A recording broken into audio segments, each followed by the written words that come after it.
Hello दोस्तों, कैसे हैं आप लोग। आशा करता हूँ आप सब अच्छे होंगे। तो एएस नोवेल स्टोरी में आपका स्वागत है। सुनते रहिए अनोखी कहानियां अनोखे अंदाज में। तो बढ़ते हैं कहानी की ओर। अभी तक आपने चैनल को सब्सक्राइब नहीं किया तो प्लीज चैनल को सब्सक्राइब करें और बेल आइकन को दबाना ना भूलें। तो स्टार्ट करते हैं। कहानी का नाम अनदेखा अजनबी। चलिए अब चलते हैं अपने कहानी के अंदर, जिसमें आप 10 चैप्टर सुन चुके हैं। अब स्टार्ट करते हैं chapter 11। Know that she is blind. उसकी तेज आवाज सुनकर नेत्रा नामे सिर हिला देती है।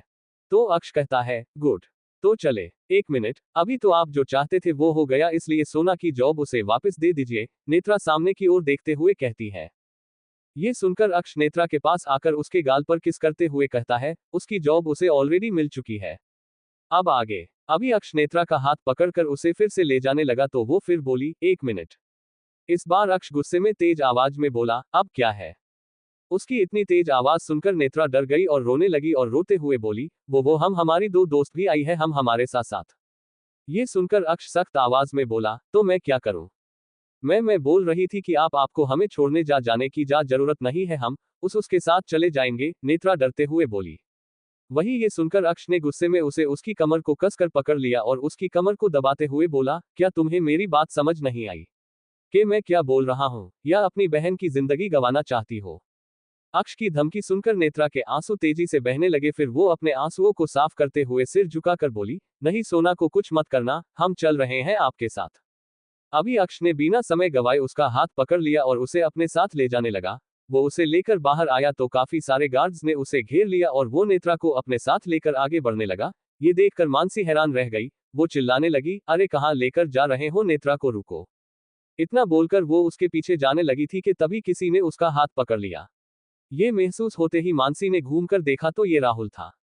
राहुल ने मानसी को कहा, घबराने की जरूरत नहीं है, कुछ नहीं होगा नेत्रा को, आप जाइए, वो ऑफिस आ जाएगी। मगर मानसी आगे कुछ बोलती उससे पहले ही राहुल बोला, मेरा यकीन कीजिए उसे कुछ नहीं होगा, आप जाइए। अभी मानसी ने कुछ नहीं कहा और हाँ में सिर हिला दिया और जाने लगी। तो राहुल भी आगे की ओर बढ़ गया। वहीं नीचे अक्ष ने नेत्रा के लिए कार का डोर ओपन किया तो डोर ओपन होने की आवाज सुनकर नेत्रा धीरे से अंदर बैठने को हुई कि उसका सिर कार से टकरा गया। ये देख अक्ष घबरा गया और उसे अच्छे से कार में बैठते हुए उसके पास बैठ गया और उसके सिर को सहलाते हुए बोला, क्या जरूरत थी इतनी लंबी होने, देखा सिर टकरा गया ना। उनके बैठते ही ड्राइवर ने कार स्टार्ट कर दी। वही अक्ष की बात सुनकर नेत्रा ने अजीब सी शक्ल बना ली और सोचने लगी कि अगर वो लंबी है तो इसमें उसकी क्या गलती है, ये उसके हाथ में थोड़ी है। वही नेत्रा अभी सोचते वक्त अजीब अजीब शक्लें बना रही थी। वही अक्ष उसके चेहरे पर आते जाते क्यूट एक्सप्रेशन को देख रहा था, तभी उसकी नजर उसके होठों पर ठहर गई। उसके नेचुरल पिंक होठ उसे अपनी ओर आकर्षित कर रहे थे। अभी अक्ष उसके अधिक पास सरक गया और उसके होठों के करीब जाने को था कि तभी नेत्रा को उसकी गर्म सांसें अपने होठों पर महसूस हुई तो वो अंदर तक कांप गई। उसने जल्दी से अपना मुंह फेर लिया और धीमी आवाज में बोली, हमें जल्दी से ऑफिस पहुंचना है। अक्ष को नेत्रा का उससे दूर जाना पसंद नहीं आया, इसलिए वो थोड़ी गुस्से भरी आवाज में बोला, क्यों। वो मुझे एक इंटरव्यू लेना है जो कि बहुत इंपॉर्टेंट है, नेत्रा नजरें झुकाकर बोली। उसकी बात पर अक्ष उसे देखने लगा लेकिन कुछ नहीं बोला। काफी समय तक दोनों शांत रहे लेकिन फिर अक्ष ने झटके से नेत्रा को पकड़कर अपनी गोद में बिठा लिया और उसकी कमर को कसकर पकड़ लिया और अपने होठों को उसकी गर्दन पर चलाने लगा। ये महसूस करते ही नेत्रा की धड़कनें तेज हो गई और उसकी आंखों में नमी आ गई। वो अक्ष कंधों को पकड़कर उसे दूर करने लगी लेकिन अक्ष पर तो कोई असर नहीं हो रहा था। अभी नेत्रा अपना चेहरा इधर उधर घुमाने लगी तो अक्ष एक हाथ से उसके सिर को पीछे पकड़ लिया और अपने दांत पीसते हुए गुस्से में बोला, क्या प्रॉब्लम है तुम्हारी, क्यों कर रही हो है सती सावित्री बनने का नाटक। नेत्रा को उसकी बात का मतलब समझ नहीं आया, इसलिए वो अपनी नजरें झुकाए सुबकते हुए बोली, जी क्या मतलब, आप क्या कहना चाहते हैं, मैं कुछ समझी नहीं। नेत्रा की बात सुनकर अक्ष उसे घूर कर देखने लगा और उसे देखते हुए बोला, अपनी नजरें उठाओ और देखो मुझे। ये सुनकर नेत्रा को कुछ अजीब लगा। वो सोचने लगी, क्या इन्हें नहीं पता कि हम देख नहीं सकते। इतना सोचकर उसने अपने नजरें उठाई तो अक्ष उसकी झील सी आंखों को देखने लगा जो रोने की वजह से लाल हो गई थी और अभी और ज्यादा खूबसूरत लग रही थी। अक्ष ने उसकी आंखों को देखते हुए उसका हाथ पकड़कर अपनी गाल को सहलाते हुए बोला, अब हमें गौर से देखो और बताओ कि क्या तुम नहीं जानती हमें। अक्ष की इस बात पर नेत्रा अपने मन में बोली, मतलब इन्हें सच में नहीं पता कि हम देख नहीं सकते, क्या हम इन्हें बता दें। हाँ बता ही देते हैं, फिर ये शायद हमें जाने दे। इतना सोचकर उसने अपना गला साफ किया और धीरे से बोलिए, देखिए आप हमारे बारे में कुछ नहीं जानते हैं, आपको तो ये भी नहीं पता कि हम देख नेत्रा ने इतना ही बोला था कि अक्ष ने उसके हाथ पर हल्का सा काट लिया। ये महसूस करते हुए ही नेत्रा की आह निकल गई और वो धीमी आवाज में बोली, आह, ये आप क्या क्या कर रहे हैं? मैं तुम्हारे बारे में सब कुछ जानता हूँ, इसलिए तुम वो सब छोड़ो और जितना हमने पूछा है उसका जवाब दो। क्या तुम हमें पहचानती हो? ये सुनकर नेत्रा ने अपनी नजरें उठाकर उसे देखा और अपना सिर ना में हिलाकर धीरे से बोली, न नहीं, मैं आपको ना नहीं जानती हूँ। ये सुनकर तो जैसे अक्ष का दिमाग खराब हो गया। उसने झटके में नेत्रा को अपने करीब खींचा और उसके होठों पर अपने होठ रख दिए और उसके होठों को सक करने लगा। वो नेत्रा के लोअर लिप को सक कर रहा था और उसे दबा रहा था और साथ साथ काट भी रहा था, जिससे नेत्रा को दर्द हो रहा था, जिस वजह से उसकी आंखों से आंसू बह रहे थे। लेकिन वो अभी अक्ष को रोकने की कोशिश नहीं कर रही थी, क्योंकि उसे पता था कि उसके रोकने का कोई फायदा नहीं है। उल्टा अगर उसने ऐसा किया तो कहीं सोना के लिए मुसीबत ना हो जाए। अभी नेत्रा की आंखें बंद थी और वो रो रही थी। उसके हाथ अभी अक्ष के कंधे पर थे और वो दोनों एक दूसरे से बिल्कुल चिपक कर बैठे हुए थे। अक्ष ने अभी भी नेत्रा के होठों को नहीं छोड़ा था। वो नेत्रा के होठों को चबाए जा रहा था और नेत्रा को बहुत दर्द हो रहा था और अभी तो उसे सांस लेने में भी तकलीफ हो रही थी। इसलिए अक्ष के सीने को पुश करने लगी, लेकिन अक्ष था के रुकने का नाम ही नहीं ले रहा था। वो तो भूखे शेर की तरह नेत्रा के ऊपर टूट पड़ा था। कुछ समय बाद नेत्रा ने हिलना बंद कर दिया और उसका बदन अक्ष की बाहों में ढीला पड़ गया। ये देखकर अक्ष ने उसे छोड़ा तो देखा नेत्रा बेहोश हो चुकी थी और उसके होठ सूज चुके थे और उनमें से खून बह रहा था। ये देखकर अक्ष घबरा गया और नेत्रा के गाल को थपथपाते हुए बोला, हे आंखों खोलो, अपनी क्या हुआ? इतना बोलकर उसके चेहरे को हिलाने लगा, लेकिन नेत्रा थी के होश में नहीं आ रही थी। ये देख अक्ष बौखला गया और चिल्लाकर उसके गाल को थपथपाते हुए बोला, तुम्हें सुनाई नहीं दे रहा कि मैं क्या बोल रहा हूं तुम्हें? उठो, नहीं तो तुम्हारी बहन को मार दूंगा मैं। लेकिन नेत्रा अभी भी कोई भी रिस्पॉन्स नहीं दे रही थी। वही ड्राइवर अक्ष की बात सुनकर हैरानी से उसे रिव्यू मिरर से देखने लगा और मन में बोला, क्या सन की आदमी है, वो बेचारी बेहोश है और उसे बेहोशी में भी धमकी दे रहा है। लेकिन तभी कुछ सोचकर उसने कार में पानी की बोतल अक्ष की ओर बढ़ाते हुए हिम्मत कर बोला, सर मैम बेहोश हो गई है, ये लीजिए पानी और उनके चेहरे पर डालिए, इससे वो होश में आ जाएगी। ये सुनकर अक्ष ने जल्दी से पानी की बोतल ली और बोतल का सारा पानी एक ही बार में नेत्रा के चेहरे पर उड़ेल दिया, जिस वजह से नेत्रा हड़बड़ाकर उठ गई। वही ड्राइवर अक्ष की इस हरकत पर हैरान था। जब अक्ष ने देखा कि नेत्रा होश में आ गई है तो उसने तुरंत उसे अपने सीने से लगा लिया और फिर उसके माथे पर किस किया। फिर ड्राइवर को देखकर बोला, कार को मेंशन लेकर चलो। ये सुनकर ड्राइवर ने तुरंत कार मेंशन की ओर मोड़ दी। वही नेत्रा ये सुनकर हैरान हो गई और तेज आवाज में बोली, आप हमें कहाँ ले जा रहे हैं? हमें नहीं जाना आपके साथ, आपने बोला था कि आप हमें रेडियो स्टेशन पर छोड़ देंगे। लेकिन नेत्रा ने इतना ही बोला था कि अक्ष उसे टोकते हुए बोला, मुझे याद है मैंने क्या बोला था, लेकिन अभी तुम्हारी तबीयत ठीक नहीं है, इसलिए तुम कहीं नहीं जाओगी, तुम्हें आराम की जरूरत है। नहीं, हमारी तबीयत ठीक है, हमें कुछ नहीं हुआ, प्लीज हमें रेडियो स्टेशन जाने दीजिए, हमारा जाना जरूरी है। नेत्रा एक सांस में सब कुछ बोल गई। बोला, ना नहीं, और मुझसे जुबान लड़ाना बंद करो, क्योंकि मुझे बिल्कुल नहीं पसंद कि कोई मुझसे इस तरह बात करे। अक्ष गुस्से से भरी आवाज में कहता है। ये सुनकर नेत्रा कुछ बोलने ही वाली थी कि तभी अक्ष बोला, अगर अब तुम कुछ बोली तो उसका अंजाम बहुत बुरा होगा। नेत्रा अक्ष की बात का मतलब बखूबी समझ रही थी, इसलिए अभी वो कुछ नहीं बोली, लेकिन अभी उसकी आंखों से आंसू तेजी से बहने लगे थे। वो मन ही मन बोली, माता रानी, क्या गलती हो गई हमसे जो आपने हमें इतनी जिल्लत भरी जिंदगी दी? इससे अच्छा तो है कि हमें मौत दे दीजिए। वही एक होटल रूम में अहम सिंगल सोफे पर फैलकर बैठा हुआ था और फोन में गेम खेल रहा था। तभी उसके सामने के आदमी आकर खड़ा हो गया और बोला, अहम सर। उसकी आवाज सुनकर अहम ने अपना सिर उठाया और उसे देखने लगा और फिर अपना फोन साइड में रखते हुए बोला, वरुण, कुछ पता चला उस लड़की के बारे में? ये वरुण था अहम के पापा का खास आदमी। अहम को पता था कि इस बार अक्ष उसकी मदद नहीं करेगा, इसलिए उसने वरुण को उस लड़की का पता करने को बोला था, क्योंकि वो चाहकर भी उस लड़की को भूल नहीं पा रहा था। वरुण ने अहम की बात पर सख्त आवाज में कहा, जी सर, पता चल गया है, उनका नाम नेत्रा साहनी। ये सुनकर अहम के चेहरे पर मुस्कान खिल गई और बोला, Netra? Netra Sahni, wow sweet name. लेकिन सर वो देख नहीं सकती है। I mean, वो ब्लाइंड है। वरुण अहम को देखकर एक सांस में कहता है, I know that she is blind, मुझे इससे कुछ फर्क नहीं पड़ता, तुम आगे उसके बारे में बताओ, अहम अपनी जगह से खड़े होते हुए कहता है। ये सुनकर वरुण अभी सारा कुछ अहम को बताने लगता है। अब स्टार्ट करते हैं चैप्टर 12। चलो सो जाते हैं। लेकिन सर वो देख नहीं सकती है। I mean, वो ब्लाइंड है। वरुण अहम को देखकर एक सांस में कहता है, I know that she is blind, मुझे इससे कुछ फर्क नहीं पड़ता, तुम आगे उसके बारे में बताओ, अहम अपनी जगह से खड़े होते हुए कहता है। ये सुनकर वरुण अभी सारा कुछ अहम को बताने लगता है। अब आगे सब कुछ सुनकर अहम के चेहरे पर दिलकश स्माइल आ गई और वो बोला, मिस नेत्रा, बहुत जल्द मिलना होगा आपसे। वही अक्ष की कार अभी मेंशन में आकर रुकी थी। ये मेंशन दूर तक फैला हुआ था और व्हाइट कलर का था। आसपास बहुत बड़ा गार्डन था और काफी पेड़ भी थे। एंट्रेंस पर बहुत बड़ा सा वाटर फाउंटेन था जो उसकी खूबसूरती को और बढ़ा रहा था। कार पोर्च पर कार रुकते ही है एक आदमी ने आकर जल्दी से कार का डोर ओपन किया। नेत्रा अभी भी अक्ष की गोद में बैठी हुई थी। अक्ष उसे देखते हुए बोला, चलो बाहर निकलो। नहीं, हमें कहीं नहीं जाना, हमें आप ऑफिस छोड़ आइए, हमें नहीं रहना यहाँ आपके साथ, नेत्रा सुबकते हुए कहती है। देखो मेरा दिमाग मत खराब करो, जितना बोला है उतना करो, चलो अंदर, अक्ष अपनी सख्त आवाज में कहता है। नेत्रा ना में सिर हिला देती है। अभी उसकी आंखों में से आंसू तेजी से बह रहे थे। अभी अक्ष भी ज्यादा टाइम ना वेस्ट करते हुए उसे गोद में उठा लेता है और अंदर की ओर ले जाने लगता है। नेत्रा बैलेंस बनाने के लिए अपनी बाहें उसके गले में लटका देती है और रोते हुए कहती हैं, क्यों कर रहे हैं आप मेरे साथ ऐसा, क्या बिगाड़ा है मैंने आपका। अक्ष ये सुनकर उसे देखता है जो अभी रो रही थी, लेकिन उसके आंसुओं से अक्ष को कोई फर्क नहीं पड़ रहा था। वो उसे कुछ नहीं बोलता और चुपचाप उसे लेकर लिफ्ट की ओर बढ़ जाता है, लेकिन नेत्रा अभी उसकी गोद में हिल रही थी और उसे रोकने की कोशिश कर रही थी। कुछ ही समय में अक्ष सेकंड फ्लोर पर पहुंच जाता है और सीधा अपने रूम में एंटर करता है।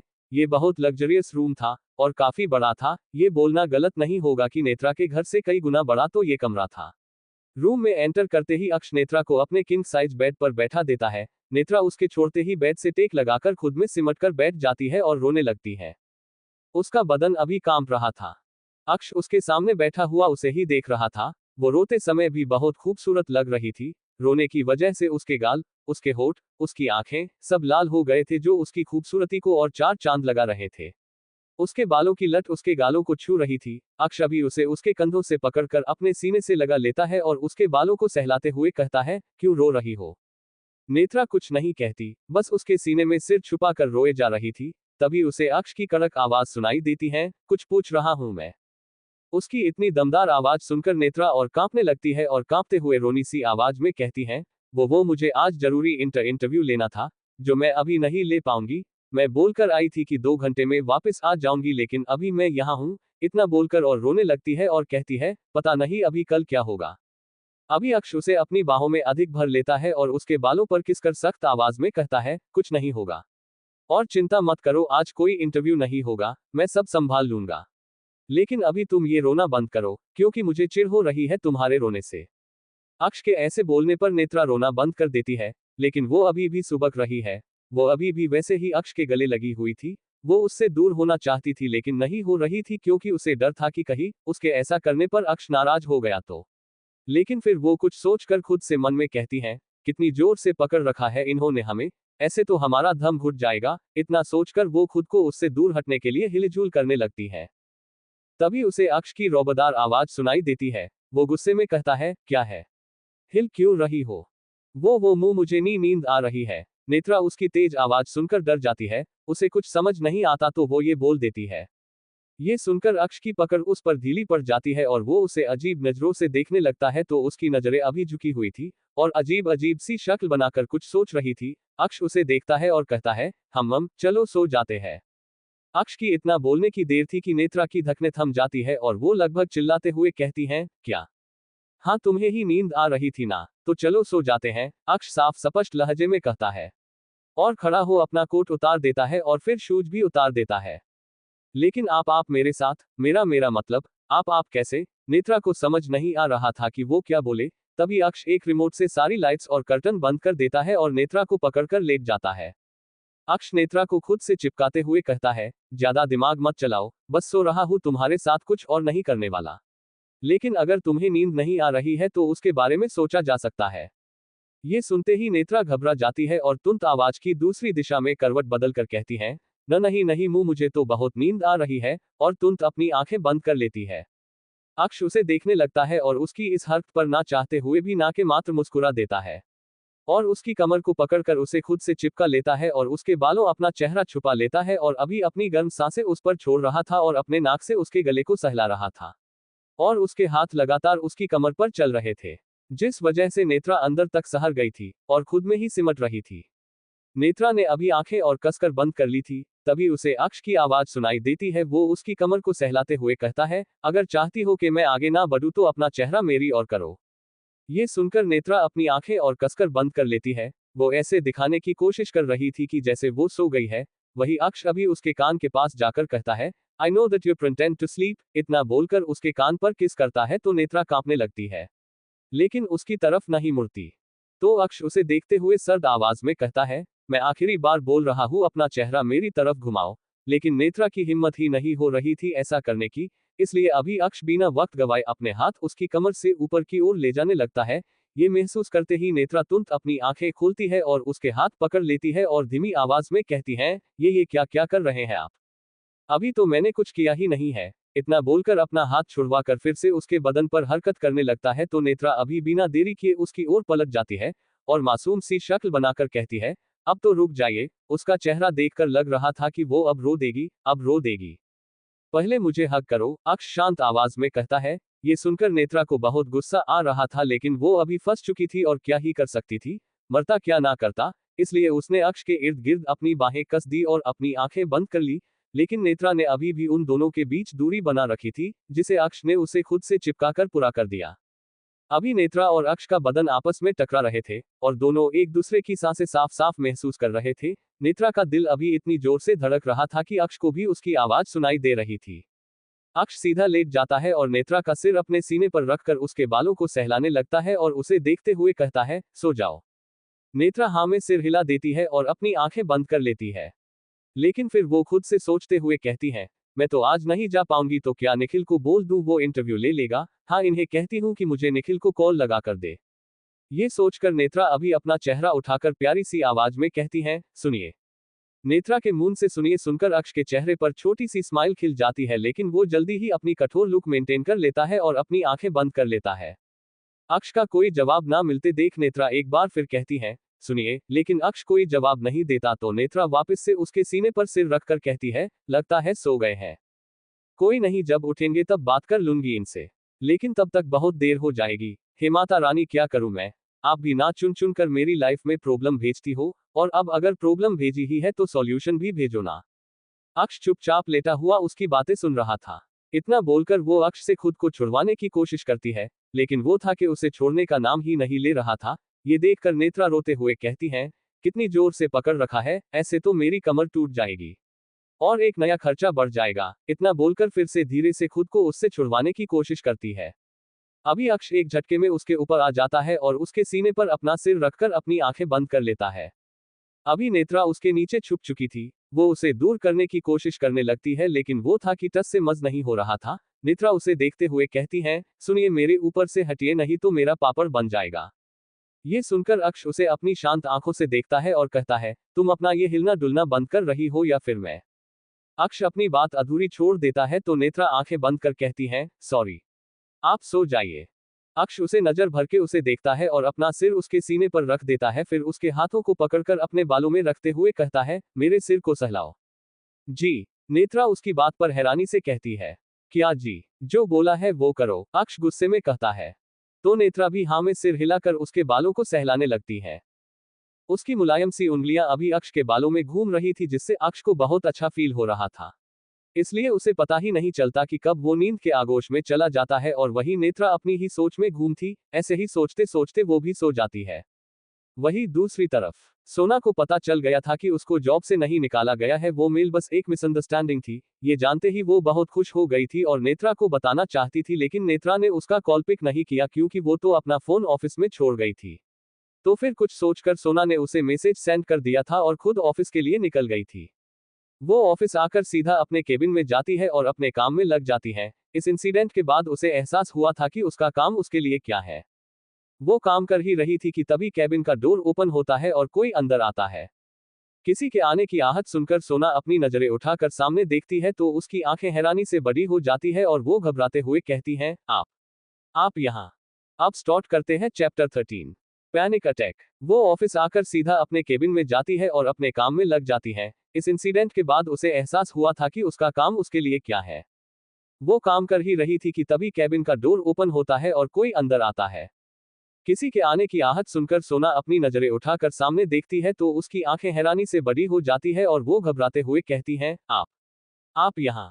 वो आदमी सोना को अपनी काली गहरी आंखों से बुरी तरह से घूर रहा था। वो दिखने में भी काफी अट्रैक्टिव था, गेहुआ रंग, मस्क्यूलर बॉडी और परफेक्ट नैन नक्श, वो बहुत हैंडसम था। वो अभी सोना को ओर बढ़ता है और उसकी चेयर को पकड़कर तुरंत से उसे अपनी ओर खींचता है और उस पर झुकते हुए कहता है, क्या सोचा था कि मुझसे बच जाओगी? नहीं बेबी, यू हैव टू पे फॉर इट। देखिए अंश, ये कोई और नहीं। सोना ने इतना ही बोला था कि अंश ने तुरंत उसे झटके से खड़ी किया और उसके सिर को पकड़कर बिना वक्त गवाए उसके होठों पर अपने होठ रख दिए थे और उसके होठों को सक करने लगा। उसकी किस में उसका गुस्सा साफ जाहिर हो रहा था। वो उसके होठों को जोर से दबा रहा था और लगभग चबा रहा था। सोना को पता था कि अभी अंश गुस्से में, इसलिए उसके शांत करने के लिए वो भी उसे किस करने लगती है और अपने हाथ उसके बालों में चलाने लगती है। अंश सोना के उसको रिस्पॉन्स करने पर हैरान था। उसे ऐसी उम्मीद नहीं थी। उसके ऐसे करने पर अभी वो भी सोना को सॉफ्टली किस करने लगा और ऐसे ही उसे पीछे धकेलते हुए उसने उसे वाल से सटा दिया और उसे डीपली किस करने लगा और सोना भी उसका साथ देने लगी। लगभग 15 मिनट किस करने बाद जब अंश उससे दूर हुआ तो दोनों गहरी गहरी सांसें ले रहे थे। एक दूसरे के इतने करीब थे कि एक दूसरे की सांसें महसूस कर रहे थे और दोनों की बॉडीज एक दूसरे से टच हो रही थी। अंश अभी सोना के गले को स्नीफ करते हुए उसकी खुशबू को अपने अंदर बसा रहा था कि तभी उसे सोना की आवाज सुनाई दी। वो उसे डरी सी आवाज में बोली, आप यहाँ। उसकी आवाज सुनकर अंश ने उसकी कमर को कसकर पकड़ लिया और जोर से दबाते हुए बोला, तुम्हारी हिम्मत कैसे हुई मुझे अकेला छोड़कर आने की? देखिए अंश, छोड़िए मुझे, अभी पुरानी बातें करने का कोई मतलब नहीं है, इसलिए दूर रहिए मुझसे। मैं अपनी जिंदगी में आगे बढ़ चुकी हूँ, आप भी आगे बढ़ जाइए, सोना ने दर्द भरी आवाज में खुद को अंश से छुड़वाते हुए कहा। ये सुनकर अंश जैसे अंदर से टूट सा गया। उसकी बात उसके दिल में किसी खंजर की तरह लगी थी। उसने सोना का चेहरा अपने हाथों में पकड़ा और उसके माथे पर किस करते हुए बोला, इस 1 साल में तुम्हें मेरी कभी याद नहीं आई? नहीं, मुझे आपसे कोई मतलब नहीं है। इतना बोलकर सोना ने अपनी नजरें झुका ली, शायद अपने आंसू छुपाने की कोशिश कर रही थी। सोना की कही बात अंश को चुभ सी गई। उसने सोना का चेहरा कसकर पकड़ लिया और दबाते हुए बोला, मुझसे मतलब नहीं है, क्यों मन भर गया मुझसे? ये सुनकर सोना उसे देखने लगी तो अंश उसकी भीगी हुई पलकों को देखकर बोला, अगर मुझसे मतलब नहीं है तो ये आंसू क्यों? हाँ, बोलो। ये सुनकर सोना ने अपनी नजरें झुका ली लेकिन उसकी बात का कोई भी जवाब नहीं दिया। तो वो अंश ने एक बार फिर कहा, तुम मुझे गलत कैसे समझ सकती हो? क्योंकि आप गलत है अंश, आप तब भी गलत थे और आप आज भी गलत है। इतना बोलकर वो रोने लगी और उसके खुद से दूर धकेलकर आंसू साफ करते हुए बोली, क्या गलती थी मेरी? हाँ, क्या गलती थी? यही कि मैं आपसे प्यार करने लगी थी, है ना? लेकिन आपने आपने तो कभी मुझे प्यार नहीं किया, उल्टा मेरे खिलाफ वो सब किया। उसको ऐसे रोते देखकर अंश की आंखों में भी नमी आ गई, इसलिए उसने अपने सीने से लगा लिया और बोला, तुम गलत सोच रही हो, मैं भी तुमसे बहुत प्यार करता हूँ। तुम्हारे बिना 1 साल मैंने कैसे बिताया है ये मैं ही जानता हूँ। प्लीज मेरा ट्रस्ट करो और मुझे मेरी बात बोलने का मौका तो दो। नहीं अंश, पहले ही बहुत मौके दे चुकी हूँ मैं आपको, अभी और नहीं, इसलिए दूर रहिए मुझसे, क्योंकि अभी आपके पास होने से घिन होती है मुझसे। इतना बोलकर सोना रोते हुए उसे खुद से दूर करने की कोशिश करने लगती है। तो अंश उसके पकड़कर उन्हें चूम लेता है और उसे उसकी कमर से पकड़कर कहता है, चलो मेरे साथ, मुझे आपके साथ कहीं नहीं जाना है, छोड़िए मुझे और यहाँ पर तमाशा मत कीजिए। सोना उसे गुस्से में कहती है। क्या बोला? तमाशा? मेरा प्यार तुम्हें तमाशा लगता है? अंश ने उसके गले को पकड़कर दबाते हुए बोला। उसके ऐसा करने पर सोना को सांस लेने में मुश्किल होने लगी थी, इसलिए उसने उसे झटके से छोड़ दिया। तो सोना गिर गई और गहरी गहरी सांसें लेने लगी और रोते हुए गुस्से में बोली, तमाशा ही है, तमाशा नहीं है तो क्या है? आपके इस तमाशे ने मेरी जिंदगी का तमाशा बना दिया है।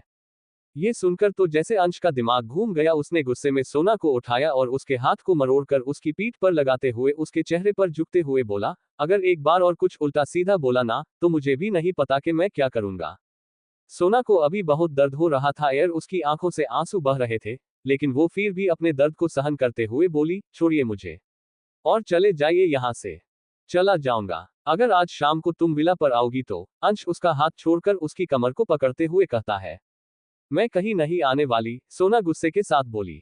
उसको गुस्से में देखकर अंश मुस्कुरा दिया और उसकी गाल को अपने होठों से सहलाते हुए बोला, चुपचाप आ जाना बेबी, नहीं तो मैं तुम्हारे घर आ जाऊंगा। मुझे इससे कोई प्रॉब्लम नहीं है, लेकिन शायद तुम्हें होगी। उसकी बात पर सोना उसे देखने लगती है तो वो उसे अपनी आंखों में गुस्सा लिए देख रहा था, फिर उस पर झुककर हल्के से उसके होठों को टच करता है और वहां से निकल जाता है। उसके जाने के बाद वो सोना अपनी जगह पर जम सी जाती है। उसे समझ नहीं आ रहा था कि ये क्या हुआ। अंश अभी हवा की तरह आया और चला गया, लेकिन अभी उसकी आंखों में आंसू तेजी से बह रहे थे और कुछ पुरानी यादें फिर से ताजा होने लगी थी। उसने अपना सिर झटका और गुस्से में बेदर्दी से अपने आंसू साफ करते हुए बोली, नहीं अंश राजपूत, मैं तुम्हें बिल्कुल माफ नहीं करूंगी। तुम्हारी वजह से मेरा करियर दांव पर लगा था, तुम्हारी वजह से मुझे ऑस्ट्रेलिया छोड़ना पड़ा, तुम्हारी वजह से मेरी इतनी बदनामी हुई, और इतना सब कुछ करने के बाद अब तुम यहाँ आकर बोल रहे हो कि तुम मुझे प्यार करते हो। प्यार माय फुट, शाम को मिलना है ना तुम्हें मुझे, तो यही सही मिलते हैं शाम को, अभी मैं तुम्हें बताऊंगी कि सोना त्रिवेदी क्या चीज है। इतना बोलकर अपना फोन उठाती है और किसी को कॉल करती है। वहीं दूसरी तरफ नेत्रा और अक्ष अभी भी एक दूसरे से चिपक कर सो रहे थे। अक्ष को तो पता नहीं कितने समय बाद ऐसी सुकून से भरी नींद आई थी, नहीं तो उसे तो स्लीपिंग पिल्स के बिना नींद आती ही नहीं थी। वैसे तो वो अपने काम में बहुत बिजी रहता था, इसलिए वो बहुत कम सोता था, और अगर सोने की कोशिश करता था तो उसका पास्ट उसकी आंखों के सामने घूमने लगता था। लेकिन आज वो चैन से सो रहा था। लेकिन अभी नेत्रा की नींद खुलने लगी थी। वो धीरे धीरे अपनी आंखें खोलती है और उठने की कोशिश करती है, तो उसे अपने ऊपर कुछ हैवी सा महसूस होता है। उसे कुछ समझ नहीं आता, इसलिए अपने ऊपर टच करके देखती है तो उसे सब कुछ याद आ जाता है कि आज क्या हुआ है। उसे समझ आ गया था कि अभी उसके ऊपर कोई और नहीं बल्कि अक्ष है, इसलिए अब वो उसे धीरे से खुद को दूर करने की कोशिश करती है। लेकिन इसी बीच अक्ष की नींद खुल जाती है। वो जैसे ही अपनी आंखें खोलता है तो उसे अपने सामने नेत्रा का हसीन चेहरा दिखाई देता है, जिसे देखकर वो मंत्रमुग्ध हो जाता है। नेत्रा भी अपनी आंखों से टुकुर टुकुर उसे ही देख रही थी। ये अक्ष को लग रहा था जबकि ऐसा तो कुछ था ही नहीं। वो उसकी आंखों में देख रहा था और उसे देखते हुए हुए ही वो उसके गाल को सहलाने लगता है, तो नेत्रा तुरंत कहती है, आप उठ गए क्या लगता है? अक्ष उसके गाल पर किस करते हुए कहता है। उसके होठों को अपने गाल पर महसूस करते हुए नेत्रा सहर जाती है और कहती है, तुरंत कहती है, मुझे घर जाना है। ये सुनकर अक्ष का चेहरा सख्त हो जाता है। उसके चेहरे पर अभी कोई भाव नहीं थे। वो उसकी को इग्नोर करते हुए अपना चेहरा उसके बालों में छुपा लेता है और उसके बालों को स्निफ करने लगता है। उसके बाद वो अपनी सख्त आवाज में कहता है, अब से तुम यहीं रहोगी मेरे पास। ये सुनकर नेत्रा को झटका लगता है और वो तुरंत तेज आवाज में कहती है, क्या मैं यहाँ रहूंगी? नहीं, मैं यहाँ बिल्कुल नहीं रहूंगी। उसकी ना सुनकर अक्ष तुंत से उसके लोअर लिप पर जोर से बाइट करता है और फिर उसके चेहरे को दबाते हुए गुस्से में कहता है, मैंने तुमसे पूछा नहीं है कि तुम मेरे साथ रहोगी या नहीं, तुम्हें ऑर्डर दिया है कि तुम मेरे साथ यहाँ रहोगी। अक्ष की बात पर अभी नेत्रा रोने लगती है और कहती है, आप मुझे यहाँ क्यों रखना चाहते हैं? ये सुनकर अक्ष उसे देखने लगता है। असल में उसके पास भी इस बात का जवाब नहीं था कि वो नेत्रा को क्यों अपने पास रखना चाहता है, और ये बात तो वो भी समझ गया था कि ये वो फिजिकल नीड के लिए तो कर नहीं रहा है। अभी उसे समझ नहीं आ रहा था कि वो नेत्रा की बात पर क्या जवाब दे, इसलिए वो कुछ सोचकर कहता है, क्योंकि तुम मेरी गर्लफ्रेंड हो। हाँ तो गर्लफ्रेंड हूँ, बीवी थोड़ी हूँ, जो आप मुझे अपने पास रखना चाहते हैं। नेत्रा रोते हुए तुरंत उसे जवाब देती है। ये सुनकर अक्ष का दिमाग घूम जाता है और वो नेत्रा के ऊपर आकर उसे देखकर गुस्से में कहता है, अच्छा तो तुम इतनी दूर तक सोचने लगी। तुम्हें गर्लफ्रेंड बनाया है, इसका मतलब ये नहीं है कि तुम्हें अपनी बीवी बनाऊंगा, इसलिए इस तरह का वहम तो अपने मन में लाना ही मत कि तुम जैसी घिरी हुई लड़की को मैं अपनी बीवी बनाऊंगा। आज तुम मेरे साथ मेरे बेड पर हो, क्या पता इससे पहले कितनों के साथ रही हो। तो एक बात अपने दिमाग में बिठा लो कि तुम सिर्फ मेरी जरूरत हो, उससे ज्यादा कुछ नहीं। तो अपनी औकात के बाहर की सोचने की भूल मत करना, समझी? इतना बोलकर उसके ऊपर से उठ जाता है और बाहर की ओर बढ़ने लगता है और एक बार फिर रुकते हुए कहता है, और तुम कहीं नहीं जा रही हो, तुम यहीं रहोगी मेरे साथ। इतना बोलकर वो बाहर की ओर बढ़ जाता है। और वही नेत्रा अभी अपने बेड पर सुन होकर बैठी हुई थी। उसके कानों में अक्ष की एक बात चल रही थी कि आज तुम मेरे साथ मेरे बेड पर हो, क्या पता इससे पहले कितनों के साथ रही हो। ये बात उसके कानों में रिपीट सुनाई दे रही थी और इसी की वजह उसे अपने साथ हुआ सब कुछ याद आने लगता है, और वो सब याद आते ही उसकी सांसें तेजी से चलने लगती हैं। उसे अभी सांस लेने में प्रॉब्लम हो रही थी, क्योंकि उसे एक बार फिर पैनिक अटैक आ रहा था। ये नेत्रा के साथ हमेशा होता था। जब भी वो अपनी पुरानी बातों को याद किया करती थी तो ऐसे ही पैनिक अटैक आता था, जो उसके साथ आज हो रहा था। अब स्टार्ट करते हैं चैप्टर 14, क्यों तड़पा रही हो। और वही नेत्रा अभी अपने बेड पर सुन होकर बैठी हुई थी। उसके कानों में अक्ष की एक बात चल रही थी कि आज तुम मेरे साथ मेरे बेड पर हो, क्या पता इससे पहले कितनों के साथ रही हो। ये बात उसके कानों में रिपीट सुनाई दे रही थी और इसी की वजह उसे अपने साथ हुआ सब कुछ याद आने लगता है, और वो सब याद आते ही उसकी सांसें तेजी से चलने लगती हैं। उसे अभी सांस लेने में प्रॉब्लम हो रही थी, क्योंकि उसे एक बार फिर पैनिक अटैक आ रहा था। ये नेत्रा के साथ हमेशा होता था। जब भी वो अपनी पुरानी बातों को याद किया करती थी तो ऐसे ही पैनिक अटैक आता था, जो उसके साथ आज हो रहा था। अब आगे नेत्रा को अभी सांस लेने में बहुत ज्यादा दिक्कत हो रही थी, इसलिए वो जैसे तैसे बेड से उतरने की कोशिश करती है, लेकिन उसकी बढ़ती हुई सांसों की वजह से वो बैलेंस नहीं कर पा रही थी। वो जैसे उठने को हुई तो साइड में पड़ा हुआ लैंप नीचे गिर गया, लेकिन रूम साउंड प्रूफ होने की वजह से आवाज बाहर नहीं जा रही थी। नेत्रा आगे बढ़ रही थी कि वो बीच में रखे टेबल से टकरा कर नीचे गिर गई। अब उसमें उठने की हिम्मत नहीं थी, इसलिए वो वही गहरी गहरी सांसें लेते हुए बेहोश होने लगी। कुछ समय बाद अक्ष रूम में आया तो अपने फोन में बिजी था, इसलिए सामने देखे बिना बोला, रेडी हो जाओ, तुम्हें कहीं लेकर जाना है। इतने बोलकर जैसे ही उसने सामने देखा तो वो हैरान हो गया।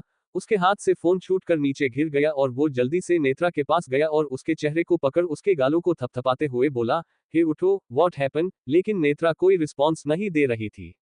तभी अक्ष को कुछ याद आया तो उसने कैबिनेट पर रखे जग का सारा पानी नेत्रा पर उड़ेल दिया, लेकिन इस बार नेत्रा होश में नहीं आई। ये देख अक्ष और भी परेशान हो गया, इसलिए वो बिना वक्त गंवाए नेत्रा को अपनी गोद में उठा लेता है और बेड पर लेटा देता है और फिर अपना फोन ढूंढने लगता है जो वही गिरा हुआ था। वो तुरंत फोन की ओर बढ़ता है और फोन को उठा लेता है और किसी को कॉल करता है। 2 रिंग के बाद सामने वाला इंसान कॉल पिक करता है और तो अक्ष तुरंत कहता है, अंश जल्द से जल्द डॉक्टर की टीम मुझे पैलेस में चाहिए।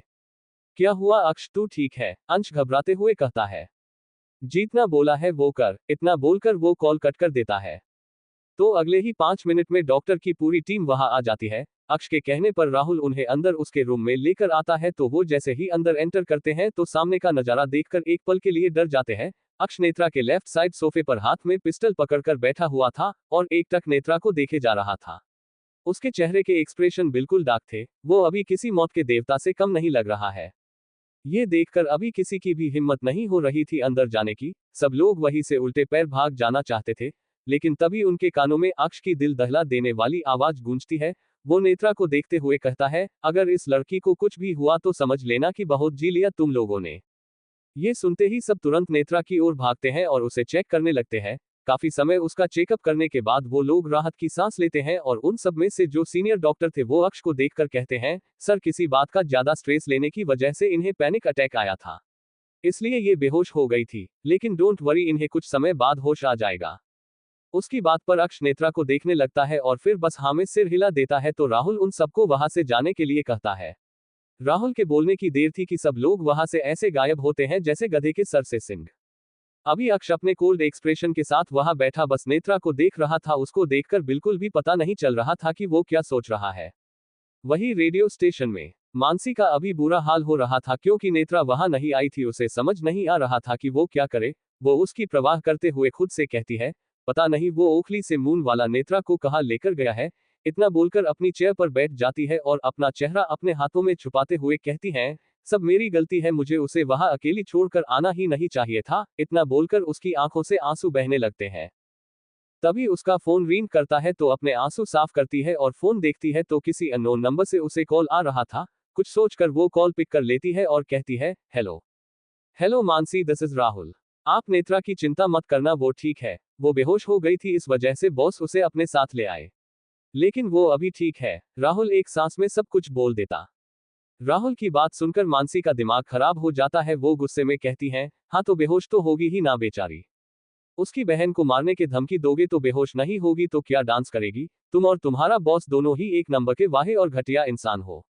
मेरी नेत्रा को परेशान कर रहे हो ना, देखना भगवान तुम लोगों को कभी माफ नहीं करेगा। कीड़े पड़ेंगे तुम लोगों को, कुत्ते की मौत मरोगे। मानसी ने अभी इतना ही बोला था कि राहुल दूसरी ओर से फोन कट कर देता है तो मानसी हेलो हेलो कर फोन वही टेबल पर पटक देती है। लेकिन अब नेत्रा के बारे में जानने के बाद अभी वो रिलैक्स फील कर रही थी। वही राहुल अपने दिल पर हाथ रखकर खड़ा हुआ था। वो फोन के देखते हुए कहता है, क्या लड़की है, कैंची की तरह जुबान चलती है, कच कच कच, इसकी तो बातें सुनकर आदमी को हार्ट अटैक आ जाए। इतना बोलकर वो अपने कान को सहलाते हुए कहता है, अगर और कुछ समय इसकी आवाज सुनता रहता तो पक्का मैं बोला हो जाता। वही नैनीताल में एक बड़े से विला के अंदर हाल में सिंगल सोफा पर एक लड़का बैठा हुआ था। उसकी लेफ्ट साइड 3 सीटर सोफा पर एक लड़की और एक औरत बैठी हुई थी। वो लड़का गुस्से में कहता है, नहीं नहीं, ये सब कुछ मैं इतनी आसानी से अपने हाथ से जाने नहीं दूंगा। ये सुनकर वो औरत कहती है, हाँ तो इसीलिए तो बोल रही हूँ कि वो लड़की 23 की हो उससे पहले उसे मार दो, क्योंकि उसके 23 की होते ही ये सारी प्रॉपर्टी उसके नाम हो जाएगी। उस औरत की बात पर वहां बैठी लड़की उस लड़के को देखते हुए कहती है, मॉम इज राइट रघुवीर। वैसे भी वो अंधी इतनी सारी प्रॉपर्टी का क्या ही करेगी। ये कोई और नहीं रघुवीर था और साथ में उसकी माँ और उसकी गर्लफ्रेंड थी, जिससे उसने अब तक शादी नहीं की थी। रघुवीर उन दोनों को देखता है और गुस्से में कहता है, हाँ मुझे भी यही सही लगता है। उस लड़की का मरना ही सही है कि उसके रहते ये सब कुछ हमारा होने से रहा। तुम्हारा नहीं, ये सब कुछ मेरा है और मेरे नाम ही होगा। तो अपनी औकात के बाहर जाकर सोचने की गलती मत करो, समझे। सामने से एक औरत की कड़कती हुई आवाज आती है। उस औरत को देखकर सब लोग चुप कर जाते हैं। तभी रघुवीर की माँ कहती है, हाँ पता है, लेकिन तुमने कहा था कि तुम हमें 20% हिस्सा दोगी। हाँ तो वो तो मैं अब भी बोल रही हूँ कि 20% तुम लोगों को मिल जाएगा, लेकिन इससे ज्यादा की उम्मीद मत रखना, समझे। वो औरत गुस्से में बोलती है और अपनी जलती हुई आंखों से सबको देखती है और फिर अंदर बढ़ जाती है।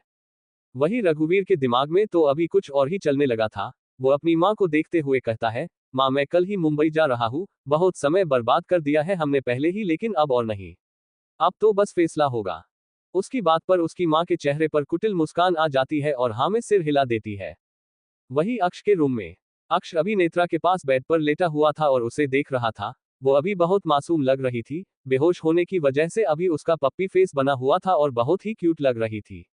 उसे देखते हुए अक्ष के हाथ अपने आप उसके गाल पर पहुंच जाते हैं और वो उसके गालों को सहलाने लगता है और उसके चेहरे को देखने लगता है, लेकिन अभी उसकी नजर उसके होठों पर अटक गई थी, इसलिए वो ना चाहते हुए भी उसके होठों की तरफ झुकने लगता है। अभी उसे देखकर ऐसा लग रहा था जैसे वो किसी चीज के वश में हो। वो नेत्रा के होठों पर झुकता है और अपने होठ उसके होठों पर रख देता है और उसके होठों को दबाने लगता है और लिक करता। तभी उसकी नजर नेत्रा पर जाती है जो अभी बेहोश पड़ी हुई थी। उसे देखकर अक्ष को रियलाइज होता है कि वो क्या रहा है, इसलिए वो झट से उससे दूर हो जाता है और अपने बालों में हाथ फेरते हुए कहता है, ये क्या हो रहा है मुझे, ये लड़की मुझे पागल कर देगी। वही अहम अभी बेहद गुस्से में था क्योंकि वो नेत्रा से मिलने रेडियो स्टेशन पर गया था, लेकिन वहां जाकर उसे पता चला कि नेत्रा तो वहां है ही नहीं, इसलिए अभी वो बौखलाया हुआ था। उसे अभी बहुत गुस्सा आ रहा था, इसलिए वो अपने रूम में रखी हुई चीजें इधर उधर फेंकने लगता है और अपना गुस्सा शांत करने की कोशिश करता है और काफी समय तक तोड़फोड़ मचाने के बाद वो फ्लो पर ही शांति से बैठ जाता है और फिर अपना फोन निकालकर उसमें नेत्रा की पिक्चर देखने लगता है, जिसमें नेत्रा ने येलो कलर का अनारकली सूट पहना हुआ था और हल्का सा मुस्कुरा रही थी और बहुत प्यारी लग रही थी। वो उसकी फोटो पर किस करता है और फोटो को देखते हुए कहता है, क्यों तड़पा रही हो, मैं तुम्हें देखने के लिए कितना बेताब हूं, तुम सोच भी नहीं सकती। पता नहीं क्या कशिश में तुम में, जब से तुम्हें देखा है तब से बस तुम्हारे ही बारे में सोच रहा हूँ। एक सेकंड के लिए भी तुम्हें भूल नहीं पाया हूँ, लेकिन अब मैं जल्द से जल्द तुम्हें मिलना चाहता हूँ। अभी जो भी हो कल तो मैं तुमसे मिलकर ही रहूंगा, कल मुझे तुमसे मिलने से कोई नहीं रोक सकता। इतना बोलकर स्माइल करते हुए उसकी फोटो को देखता है और एक बार फिर उसकी फोटो पर किस करता है और उसकी फोटो को अपने दिल से लगाकर वही बैठ जाता है। अब स्टार्ट करते हैं chapter 15। I am losing my control baby. उसे अभी बहुत गुस्सा आ रहा था, इसलिए वो अपने रूम में रखी हुई चीजें इधर उधर फेंकने लगता है और अपना गुस्सा शांत करने की कोशिश करता है और काफी समय तक तोड़फोड़ मचाने के बाद वो फ्लो पर ही शांति से बैठ जाता है और फिर अपना फोन निकालकर उसमें नेत्रा की पिक्चर देखने लगता है, जिसमें नेत्रा ने येलो कलर का अनारकली सूट पहना हुआ था और हल्का सा मुस्कुरा रही थी और बहुत प्यारी लग रही थी। वो उसकी फोटो पर किस करता है और फोटो को देखते हुए कहता है, क्यों तड़पा रही हो, मैं तुम्हें देखने के लिए कितना बेताब हूं, तुम सोच भी नहीं सकती। पता नहीं क्या कशिश में तुम में, जब से तुम्हें देखा है तब से बस तुम्हारे ही बारे में सोच रहा हूँ। एक सेकंड के लिए भी तुम्हें भूल नहीं पाया हूँ, लेकिन अब मैं जल्द से जल्द तुम्हें मिलना चाहता हूँ। अभी जो भी हो कल तो मैं तुमसे मिलकर ही रहूंगा, कल मुझे तुमसे मिलने से कोई नहीं रोक सकता। इतना बोलकर स्माइल करते हुए उसकी फोटो को देखता है और एक बार फिर उसकी फोटो पर किस करता है और उसकी फोटो को अपने दिल से लगाकर वही बैठ जाता है। वही अक्ष के रूम में, अक्ष अभी भी एक टक नेत्रा को देख रहा था और उसके बालों को सहला रहा था। वही अभी नेत्रा की पलकें धीरे धीरे से हिलने लगी थी। ये देख अक्ष की आंखों में चमक आ जाती है और वो तुरंत नेत्रा के चेहरे को अपने हाथों में भरते हुए कहता है, hey how you feeling now.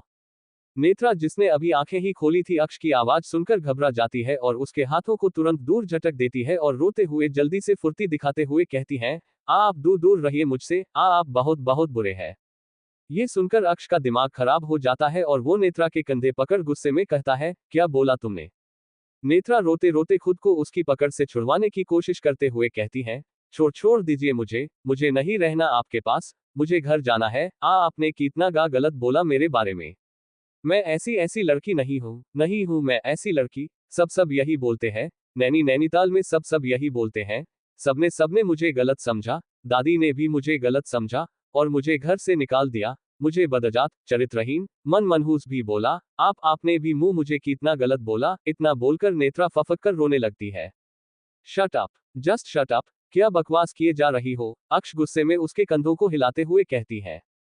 नहीं नहीं छोड़ो छोड़ो, मुझे नहीं रहना मुझे यहाँ। वो अक्ष के सीने पर हाथ मारते हुए कहती है और बहुत रो रही थी। अक्ष उसे शांत नहीं कर पा रहा था, इसलिए वो उसके हाथ की एक नस दबा देता है जिससे वो फिर से बेहोश होने लगती है और बेहोश होते हुए अपनी धीमी आवाज में कहती हैं, मैं वैसी लड़की नहीं हूं, नहीं हूं मैं, आप बुरे हो, छोड़ दो मुझे घर। इससे आगे वो नहीं बोल पाती और बेहोश हो जाती है। वो तो अभी शांत हो चुकी थी, लेकिन अक्ष अशांत हो चुका था। उसे समझ नहीं आ रहा था कि नेत्रा ने अभी क्या बोला है, कि वो वैसी लड़की नहीं है। और क्या बोल रही थी कि उसे घर से निकाल दिया, सबने उसे बुरा बोला। अक्ष को उसकी बातों से कुछ समझ नहीं आया था कि आखिर वो कहना क्या चाहती है। ये सब सोच सोचकर अभी उसका दिमाग घूम रहा था। वो करिश्मा को देखकर कहता है, क्या गलत बोला मैंने, सही तो बोला। वो तुम ही थी जो उस रात नैनीताल में मेरे साथ थी। मुझे अच्छे से याद है वो तुम ही थी। और मैंने तुम्हें बोला भी था कि रुकना, मेरा वेट करना, लेकिन तुम नहीं रुकी। जब अगले दिन जब मैं वापस होटल आया तो तुम वहां नहीं थी। लेकिन तुम्हारा लेटर वही था जिसमें तुमने साफ साफ लिखा था कि तुम क्या काम करती हो, मेरे साथ नहीं रहना चाहती हो। तो क्या समझूं मैं इन सब बातों से कि तुम क्या हो? अभी ये सब क्यों बोल रही हो कि मैंने गलत बोला? मैंने कुछ गलत नहीं बोला। मैंने जो बोला वो बिल्कुल सही है, बिल्कुल सही है। इतना बोलकर अक्ष उस रूम से निकल जाता है और अपने स्टडी रूम की ओर बढ़ जाता है और वहां जाकर अपनी चेयर पर बैठकर सबसे पहले राहुल को कॉल करता है। राहुल जैसे ही कॉल पिक करता है, अक्ष तुरंत कहता है, स्टडी रूम में आओ। अगली सुबह नेत्रा अभी बेड पर सो रही थी। उसकी आंखें धीरे धीरे से हिलने लगती है कि तभी उसे जानी पहचानी सी आवाज सुनाई देती है, जान जान ठीक हो तुम? नेत्रा उस आवाज को पहचानते हुए कहती है, सोना, सोना तुम हो ना? इतना बोलकर इधर उधर हाथ चलाने लगती है तो सोना उसे परेशान होते देखा तो सका हाथ पकड़कर उसके पास ही बैठ गई और बोली, हाँ जान मैं ही हूँ। क्या हुआ, इतना घबरा क्यों रही हो? सोना सोना मैं अभी कहाँ हूँ? नेत्रा रोते हुए कहती है। उसे ऐसे रोते देख सोना बहुत घबरा जाती है और उसे जल्दी से अपने सीने से लगा कर कहती है, बच्चा रो क्यों रही हो, तुम यही हो मेरे पास, घर पर, शांत हो जाओ। इतना बोलकर उसकी पीठ को सहलाते लगती है। तो नेत्रा उसे रोते हुए कहती है, सच सच में मैं घर पर हूँ। हाँ बच्चा तुम घर पर हो, लेकिन हुआ क्या है, तुम ठीक हो?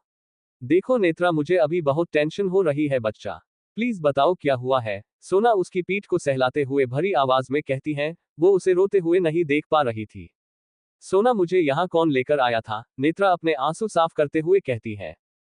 मानसी, मानसी तुम्हें यहाँ छोड़ कर गई, बता रही थी कि तुम उसके साथ माल गई थी और वहां बेहोश हो गई, इसलिए तुम्हें यहाँ ले आई। तुम्हें उस हालत में देखकर तो मैं बहुत डर गई थी और मम्मा भी, लेकिन जब मम्मा ने तुम्हारा चेकअप किया तो पता चला कि घबराने वाली कोई बात नहीं है। तुम ठीक हो, लेकिन अब तुम्हें ऐसे रोते देखकर मुझे लग रहा है कुछ तो हुआ है तुम्हारे साथ। क्या हुआ है नेत्रा? अभी नेत्रा को सब कुछ समझ आ चुका था कि सोना को कुछ नहीं पता है कि उसके साथ कल क्या हुआ है। अभी वो खुद को शांत करते हुए कहती हैं, कुछ नहीं, वही मेरा पास्ट मेरा पीछा नहीं छोड़ रहा। अभी मैंने वही सपना देखा, मौसा मासी का सपना। सोना उसके कंधों को पकड़कर कहती है। तो नेत्रा बस हाँ में सिर हिला देती है तो सोना झट से उसे अपने गले से लगा लेती है और कहती है, नेत्रा तूने तो डरा दिया था यार। इतना बोलकर उसके चेहरे को अपने हाथों में भर लेती है और प्यार से कहती है, जान पुराने जख्मों को जितना कुरेगी उतना तुम्हें दुख देंगे, इसलिए सब कुछ भूलने की कोशिश करो। यही तो दिक्कत है सोना, नहीं भूल पा रही हूं मैं वो सब और शायद कभी भूल भी नहीं पाऊंगी, क्योंकि वो जख्म अभी जख्म नहीं रहे हैं, नासूर बन चुके हैं। नेत्रा गंभीर आवाज में कहती है और फिर तुरंत खुद को नॉर्मल करते हुए कहती है, तू ये सब छोड़ और ये बता तेरी जॉब तुझे वापस मिल गई? हाँ, कल वॉइस मैसेज किया तो था तुझे, भूल गई? सोना उसकी बात पर कहती है। Voice message? हाँ हाँ याद आया, तुमने किया था वॉइस मैसेज, मैं तो भूल ही गई उस बारे में। नेत्रा उसकी बात पर कहती है। हम चल ठीक है, मैं ऑफिस के लिए निकल रही हूँ, तू आराम कर। मैंने निखिल को तेरी हालत के बारे में बता दिया है तो वो तेरी छुट्टी की बात कर लेगा, सो रिलैक्स कर। सोना नेत्रा के गाल पर हाथ रखकर कहती है। तो नेत्रा हाँ में सिर हिलाकर कहती है, मासी, उन्हें सुबह सुबह एक इमरजेंसी आ गई इसलिए वो हॉस्पिटल गई है। सोना उसकी बात पर जवाब देती है। अच्छा ठीक है, नेत्रा उसकी बात पर कहती है। और हाँ ब्रेकफास्ट कर लेना ठीक है, और हाँ आज शाम को जल्दी आ जाऊंगी। सोना कहती है। उसकी बात पर नेत्रा कहती है, जल्दी क्यों? क्या क्यों भूल गई? आज शाम को दिव्या की शादी में जाना है, और हाँ तेरे लिए ड्रेस खरीद ली है मैंने, बहुत जचेगी तुझ पर। उसकी बात पर नेत्रा मुस्कुरा देती है तो सोना उसकी गाल पर किस करती है और वहां से चली जाती है। करीब 2 घंटे बाद नेत्रा अभी अपने कमरे की बालकनी में खड़ी बाहर से आ रहे शोर को सुन रही थी, लेकिन ये शोर उस शोर के सामने कुछ भी नहीं था जो उसके अंदर चल रहा था। वो अपने सीने पर हाथ बांधकर कल जो उसके साथ हुआ उस बारे में सोच रही थी। उसे समझ नहीं आ रहा था कि अक्ष उसके साथ ये सब क्यों कर रहा है, और उसने उसे वो सब क्यों बोला। उसके दिमाग में बहुत सारे सवाल चल रहे थे जिनके जवाब उसके पास नहीं थे। वो ये सब सोच ही रही थी कि तभी उसे किसी के सख्त हाथ अपनी कमर पर महसूस होते हैं। वो ये महसूस करते ही घबरा जाती है और खुद को छुड़ाने की कोशिश करते हुए कहती है, कौन है? मेरे बारे में सोच रही हो ना? तभी उसे आवाज सुनाई देती है और वो तुरंत इस आवाज को पहचान लेती है और कहती है, आप। अक्ष उसके कंधे पर अपना सिर टिका कर कहता है, जी हाँ मैं। आप यहाँ क्या कर रहे हैं और आपको मेरे घर के बारे में कैसे पता चला और आप अंदर कैसे आए? नेत्रा गुस्से से भरी आवाज में कहती है। क्या मतलब क्या करने आया? अपनी गर्लफ्रेंड से मिलने आया हूँ। वो क्या है ना, मैं तुम्हें बहुत मिस कर रहा था। इतना बोलकर अक्ष उसके गले में किस कर देता है। ये महसूस करते ही नेत्रा सहर जाती है और उसके खुद से दूर करते हुए कहती है, देखिए दूर रहिए मुझसे, नहीं तो मैं चिल्लाऊंगी। हाँ तो रोका किसने है, चिल्लाओ, लेकिन मुझे मेरा काम करने दो। इतना बोलकर अक्ष उसके गले में किस करने लगता है और उसके हाथ अभी नेत्रा पेट को सहला रहे थे। नेत्रा ने अभी ब्लैक लूज सा टॉप और उसके साथ ब्लू कलर की शॉर्ट्स पहन रखी थी। घर में वो ज्यादातर ऐसे ही रहती थी। नेत्रा अक्ष को दूर करने की कोशिश कर रही थी लेकिन वो दूर नहीं हटता तो नेत्रा रोने लगती है और रोते हुए कहती है, क्या है, क्यों मेरे पीछे पड़े हैं? I want you. अक्ष उसकी बातों को इग्नोर करते हुए कहता है। वही नेत्रा ये सुनकर हैरान हो जाती है और धीमी आवाज कहती है, क्या बोला आपने? I want you right now. इतना बोलकर उसे वही बालकनी की दीवार से सटा देता है और उसके होठों पर होठ रख देता है और उन्हें दबाने लगता है। अक्ष उसे बहुत ही प्यार से किस कर रहा था, उसके होठों को सक करते हुए उसके लिबों के रस को निचोड़ रहा था। ऐसे ही उसे किस करते हुए अक्ष का हाथ नेत्रा की शर्ट के अंदर चल रहा था और एक उसकी थाई को सहला रहा था। और नेत्रा उसको लगातार खुद से दूर करने की कोशिश कर रही थी लेकिन नहीं कर पा रही थी। वो बेचारी तो उस पहाड़ को हिला भी नहीं पा रही थी। अभी अक्ष ऐसे ही उसे करते हुए उसे उसकी कमर से पकड़कर थोड़ा ऊपर उठा लेता है और उसके पैरों को अपने कमर पर लपेटकर एक हाथ से उसकी कमर और एक हाथ से उसका सिर पकड़कर उसे किस करते हुए अंदर ले आता है और बेड पर लेटा देता है और खुद उसके ऊपर आ जाता है। अभी अक्ष नेत्रा के होठों को छोड़कर कहता है, now I am losing my control baby. इतना बोलकर झटके से उसकी शर्ट को फाड़ देता है और उसके बदन से अलग कर देता है। अब स्टार्ट करते हैं चैप्टर 16। मुझे सीड्यूस क्यों करती हो? अभी अक्ष ऐसे ही उसे करते हुए उसे उसकी कमर से पकड़कर थोड़ा ऊपर उठा लेता है और उसके पैरों को अपने कमर पर लपेटकर एक हाथ से उसकी कमर और एक हाथ से उसका सिर पकड़कर उसे किस करते हुए अंदर ले आता है और बेड पर लेटा देता है और खुद उसके ऊपर आ जाता है। अभी अक्ष नेत्रा के होठों को छोड़कर कहता है, now I am losing my control baby. इतना बोलकर झटके से उसकी शर्ट को फाड़ देता है और उसके बदन से अलग कर देता है। उसकी इस हरकत पर नेत्रा जोर से रोने लगती है और अपने सीने को अपने हाथों से छुपा लेती है। ये देखकर अक्ष उसे घूरने लगता है और उसके हाथों को पकड़कर बेड में दबा देता है और उसे इंटेंस नजरों से देखने लगता है। नेत्रा उसके सामने अभी ब्लैक बरा में थी। वो अपना चेहरा उसके सीने पर रखता है और उसे सहलाने लगता है, फिर उसके क्लीवेज पर किस करता है। तो नेत्रा हिलने लगती है और रोने लगती है। उसे ऐसे रोते देखकर अक्ष उसे छोड़ देता है और उसके पास बैठते हुए गुस्से से भरी हुई आवाज में कहता है, इतना रोना किस बात का आ रहा है हाँ तुम्हें? नेत्रा इतना ज्यादा डर चुकी थी कि वो अभी बेड से पीछे की ओर सरकने लगती है और गिर जाती है। उसके गिरने पर अक्ष तुरंत उसके पास जाता है और उसे संभालते हुए कहता है, क्या कर रही हो? इतना पैनिक करने की क्या बात है इसमें? दूर दूर रहिए मुझसे। आपकी हिम्मत कैसे हुई मुझे छूने की? नेत्रा तेज आवाज में रोते हुए कहती है। आवाज नीचे। अक्ष एकदम कड़क आवाज में गरजते हुए कहता है। उसकी इतनी तेज आवाज सुनकर नेत्रा सहम जाती है और खुद में ही सिमट जाती है। उसके आंसू और तेजी से बहने लगते हैं। अक्ष को अभी उसे रोते देखकर और गुस्सा आ रहा था, इसलिए वो उसके पास बैठकर गुस्से में उसका मुंह पकड़कर दबाते हुए कहता है, स्टॉप क्राइंग। उसके ऐसा बोलने पर नेत्रा तुरंत रोना बंद कर देती है लेकिन इस वजह से उसे हिचकी शुरू हो जाती है और वो सुबकते हुए हिचकी लेने लगती है। पता नहीं क्यों लेकिन उसे ऐसे देखकर अक्ष मुस्कुरा देता है और उसे छोड़ साइड टेबल से पानी का गिलास उठाकर उसे देते हुए कहता है, ये लो पानी पी लो। नहीं नहीं चाहिए, नेत्रा हिचकी लेते हुए कहती है। क्यों? अक्ष गुस्से में पानी के गिलास पर अपनी पकड़ कसते हुए कहता है। उसके जवाब में नेत्रा हकलाते और हिचकी लेते हुए कहती है, क्योंकि मुझे पता है, लड़के ऐसे ही लिक्विड चीजों में कुछ डालकर लड़कियों को पिला देते हैं और फिर उनका फायदा उठाते हैं। अक्ष नेत्रा की बात सुनकर उसे घूर कर देखता है और कहता है, तुम्हें सच में अभी भी लगता है कि तुम्हारा फायदा उठाने के लिए मैं ऐसी चीप ट्रिक अपनाऊंगा? और वैसे भी आधे से ज्यादा फायदा तो मैं उठा चुका हूं। अभी अगर चाहती हो कि मैं पूरा फायदा नहीं उठाऊं तो चुपचाप पानी पियो। नहीं, नेत्रा एक वर्ड में जवाब देता। Okay S U wish. इतना बोलकर पानी का गिलास साइड में रखता है और नेत्रा को अपनी तरफ खींचकर उसके होठों पर अपने होठ रख देता है और उसे किस करने लगता है। अक्ष अभी उसे बहुत ही डीप किस कर रहा था, लेकिन इस बार उसकी किस वाइल्ड नहीं थी। वो बहुत ही सॉफ्टली नेत्रा को किस कर रहा था। और नेत्रा उसको दूर करने की कोशिश कर रही थी, लेकिन उसे पता था कि कोई फायदा नहीं है, इसलिए वो थक हार कर शांत हो जाती है। तो उसे शांत देखकर अक्ष और डीपली उसे किस करने लगता है। करीब 20 मिनट तक किस करने के बाद उससे थोड़ा दूर हटता है और गहरी गहरी सांसें लेने लगता है। वही नेत्रा का तो अभी बुरा हाल था, उसके होठ सूज चुके थे, चेहरा लाल पड़ चुका था और सांसें तो मेट्रो से तेज चल रही थी। वही अक्ष उसे देखकर डेविल स्माइल करता है और फिर उसके कान पर किस कर कहता है, देखा तुम्हारी हिचकी ठीक हो गई। ये सुनकर नेत्रा की आंखें हैरानी से बड़ी हो जाती हैं और वो खुद इस बात पर ध्यान देती है और फिर पता नहीं क्यों खुश होते हुए कहती हैं, अरे हाँ, मेरी हिचकी बंद हो गई।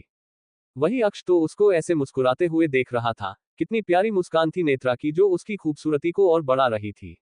वो उसको देखते हुए ना चाहते हुए भी उसके गाल के पास जाता है और उसके गाल पर किस कर देता है और कहता है, अच्छा तो ये हिचकी का नाटक मेरी किस के लिए किया गया था। ये सुनकर नेत्रा के चेहरे पर अजीब से एक्सप्रेशन आ जाते हैं। वो सामने देखते हुए बोली, क्या मतलब? यही कि तुम्हें हिचकी का ड्रामा किया, क्योंकि तुम्हें मेरी किस चाहिए थी, इसीलिए तो पानी पीने से भी इनकार कर दिया तुमने। इतना बोलकर आगे बढ़कर नेत्रा के गाल को सहलाते हुए कहता है, अगर किस चाहिए थी तो ऐसे ही बोल देती, इतने पापड़ बेलने की क्या जरूरत थी। ये सुनकर नेत्रा का गुस्सा बढ़ जाता है और वो अक्ष का हाथ झटक कर गुस्से में तेज आवाज में कहती हैं, बकवास बंद कीजिए। अक्ष नेत्रा के बालों को पकड़कर कहता है, कितनी बार बोला है मेरे आगे ऊंची आवाज में बात मत किया करो, तुम्हारी औकात नहीं है कि तुम मुझसे इस तरह से बात कर सको, और हाँ, आगे से मेरा हाथ झटकने की गलती मत करना, समझी? इतना बोलकर झटके से उसके बालों को छोड़ देता है। तो नेत्रा जो अभी मुस्कुरा रही थी, उसकी आंखों में से आंसू एक बार फिर मोतियों की तरह गिरने लगते हैं और वो रोते हुए कहती हैं, आप यहाँ क्यों आए हैं? तुमसे इंटीमेट होने के लिए, अक्ष सपाट लहजे में जवाब देता है। उसकी बात सुनकर नेत्रा की आंखें बाहर होने को थी, वो जोर से चिल्ला कर कहती हैं, क्या? अक्ष उसकी तेज आवाज सुनकर उसे घूर कर देखता है और फिर उसे इग्नोर करते हुए अक्ष बेहद बेशर्मी से उसे परमिशन मांगते हुए कहता है, yes can I. Are you mad? ये क्या बोल रहे हो? नेत्रा डर से खुद में सिमटते हुए कहती है। उसे ऐसे खुद से डरते देख अक्ष सख्त आवाज में कहता है, डोंट वरी, मैं तुमसे जबरदस्ती नहीं करूंगा, इतना घिरा हुआ नहीं हूं मैं। ये सुनकर नेत्रा अपने मन में कहती है, इतना नहीं इससे भी ज्यादा घिरा हुआ हूं, ऐसे बोलो, निहायत ही घटिया इंसान। वो ये सब सोच ही रही थी कि तभी उसे अक्ष की आवाज सुनाई देती है, अगर मुझे कोसकर हो गया हो तो क्या मेरी बात का जवाब दोगी? नेत्रा पहले तो उसकी बात सुनकर झेप जाती हैं और फिर तुरंत आगे की बात सुनकर गुस्से में कहती हैं, नहीं, कभी नहीं, मैं आपके करीब कभी नहीं आऊंगी, नेवर। लेट्स सी, अक्ष एटीट्यूड से भरी हुई आवाज में ये कहता है और फिर नेत्रा को देखकर कहता है, वैसे अगर तुम कभी मेरे करीब नहीं आना चाहती हो तो मुझे सिड्यूस क्यों करती हो? ये सुनकर तो नेत्रा लगभग बेहोश ही होने वाली थी। वो झट से खड़ी होकर कहती हैं, क्या मैंने कब सिड्यूस किया आपको? कब? क्या अभी मेरे सामने ऐसे खड़ी होकर मुझे सिड्यूस नहीं तो क्या कर रही हो? हाँ, अक्ष नेत्रा को ऊपर से नीचे तक इंटेंस नजरों से देखते हुए कहता है। उसकी नजरों का खुद पर महसूस करते हुए नेत्रा को एहसास होता है कि वो किस हालत में अक्ष के सामने खड़ी है, इसलिए वो अपने हाथों से खुद को कवर कर लेती है और तुरंत कबर्ड की ओर बढ़कर अपने लिए एक व्हाइट लूज टी शर्ट निकालकर पहन लेती है। अक्ष उसे अपनी गहरी नजरों से देख रहा था, तभी नेत्रा उसकी नजरों को खुद पर महसूस कर उसकी तरफ घूमकर थोड़े गुस्से में कहती हैं, मुझे ताड़ना बंद कीजिए और निकलिए यहाँ से। ये सुनकर तो अक्ष का गुस्सा सातवें आसमान पर पहुंच जाता है और वो नेत्रा के हाथ को पकड़कर मरोड़कर उसकी पीठ पर लगा देता है और कहता है, हाउ डेयर यू। शायद तुम भूल रही हो कि तुम मेरी गर्लफ्रेंड हो और तुम्हारी बहन अभी भी मेरी ही कंपनी में काम कर रही है। नेत्रा को अभी दर्द हो रहा था, इसलिए उसकी आंखों से आंसू बहने लगते हैं और वो धीरे से कहती है, मुझे छोड़िए, मुझे दर्द हो रहा है। अक्ष उसके हाथ पर पकड़ कसते हुए कहता है, आगे से कुछ भी बोलने से पहले इसी दर्द को याद रखना, क्योंकि अगर आगे से ऐसी टोन में मुझसे बात की तो यू डोंट नो कि उसके कंसीक्वेंसेस कितने वर्स्ट हो सकते हैं। Got it? नेत्रा अक्ष की बात पर हाँ में सिर हिला देती है तो अक्ष उसे झटके से छोड़ देता है और फिर नेत्रा के बेड पर पेट पर लेटते हुए कहता है, मुझे भूख लगी है, मेरे लिए खाना लेकर आओ। ये सुनकर नेत्रा मन में कहती है, लेकिन खाना तो है नहीं, बनाना पड़ेगा। बना देती हूँ, नहीं तो मॉन्स्टर मुझे ही खा जाएगा। हाँ, वैसे मूड तो मेरा तुम्हें ही खाने का था, लेकिन फिलहाल के लिए खाने से काम चला लूंगा। इतना बोलकर वो बेड को स्निफ करने लगता है और अपनी भारी आवाज में कहता है, आह, ये खुशबू मुझे पागल कर देगी। नेत्रा को उसकी बात का मतलब समझ नहीं आता, क्योंकि वो कौन सा देख पा रही थी कि वो उसके बेड से क्या कर रहा है। इसलिए वो अभी चुपचाप किचन की ओर बढ़ जाती है और वहां पर अक्ष के लिए खाना बनाने लगती है। वहीं दूसरी तरफ में अहम अभी नेत्रा के ऑफिस के बाहर कार में था, तभी एक आदमी उसके पास आकर कहता है, सर मैम आज भी ऑफिस नहीं आई है। ये सुनकर अहम की आंखों में गुस्सा उतर आता है और वो गुस्से में दांत पीसते हुए उस आदमी को देखकर कहता है, तो कहाँ है वो? सर, पता चला है कि उनकी कुछ तबीयत ठीक नहीं थी इसलिए वो आज ऑफिस नहीं आई, लेकिन सर एक बात और पता चली है कि मैम आज शाम किसी शादी में जाने वाली है।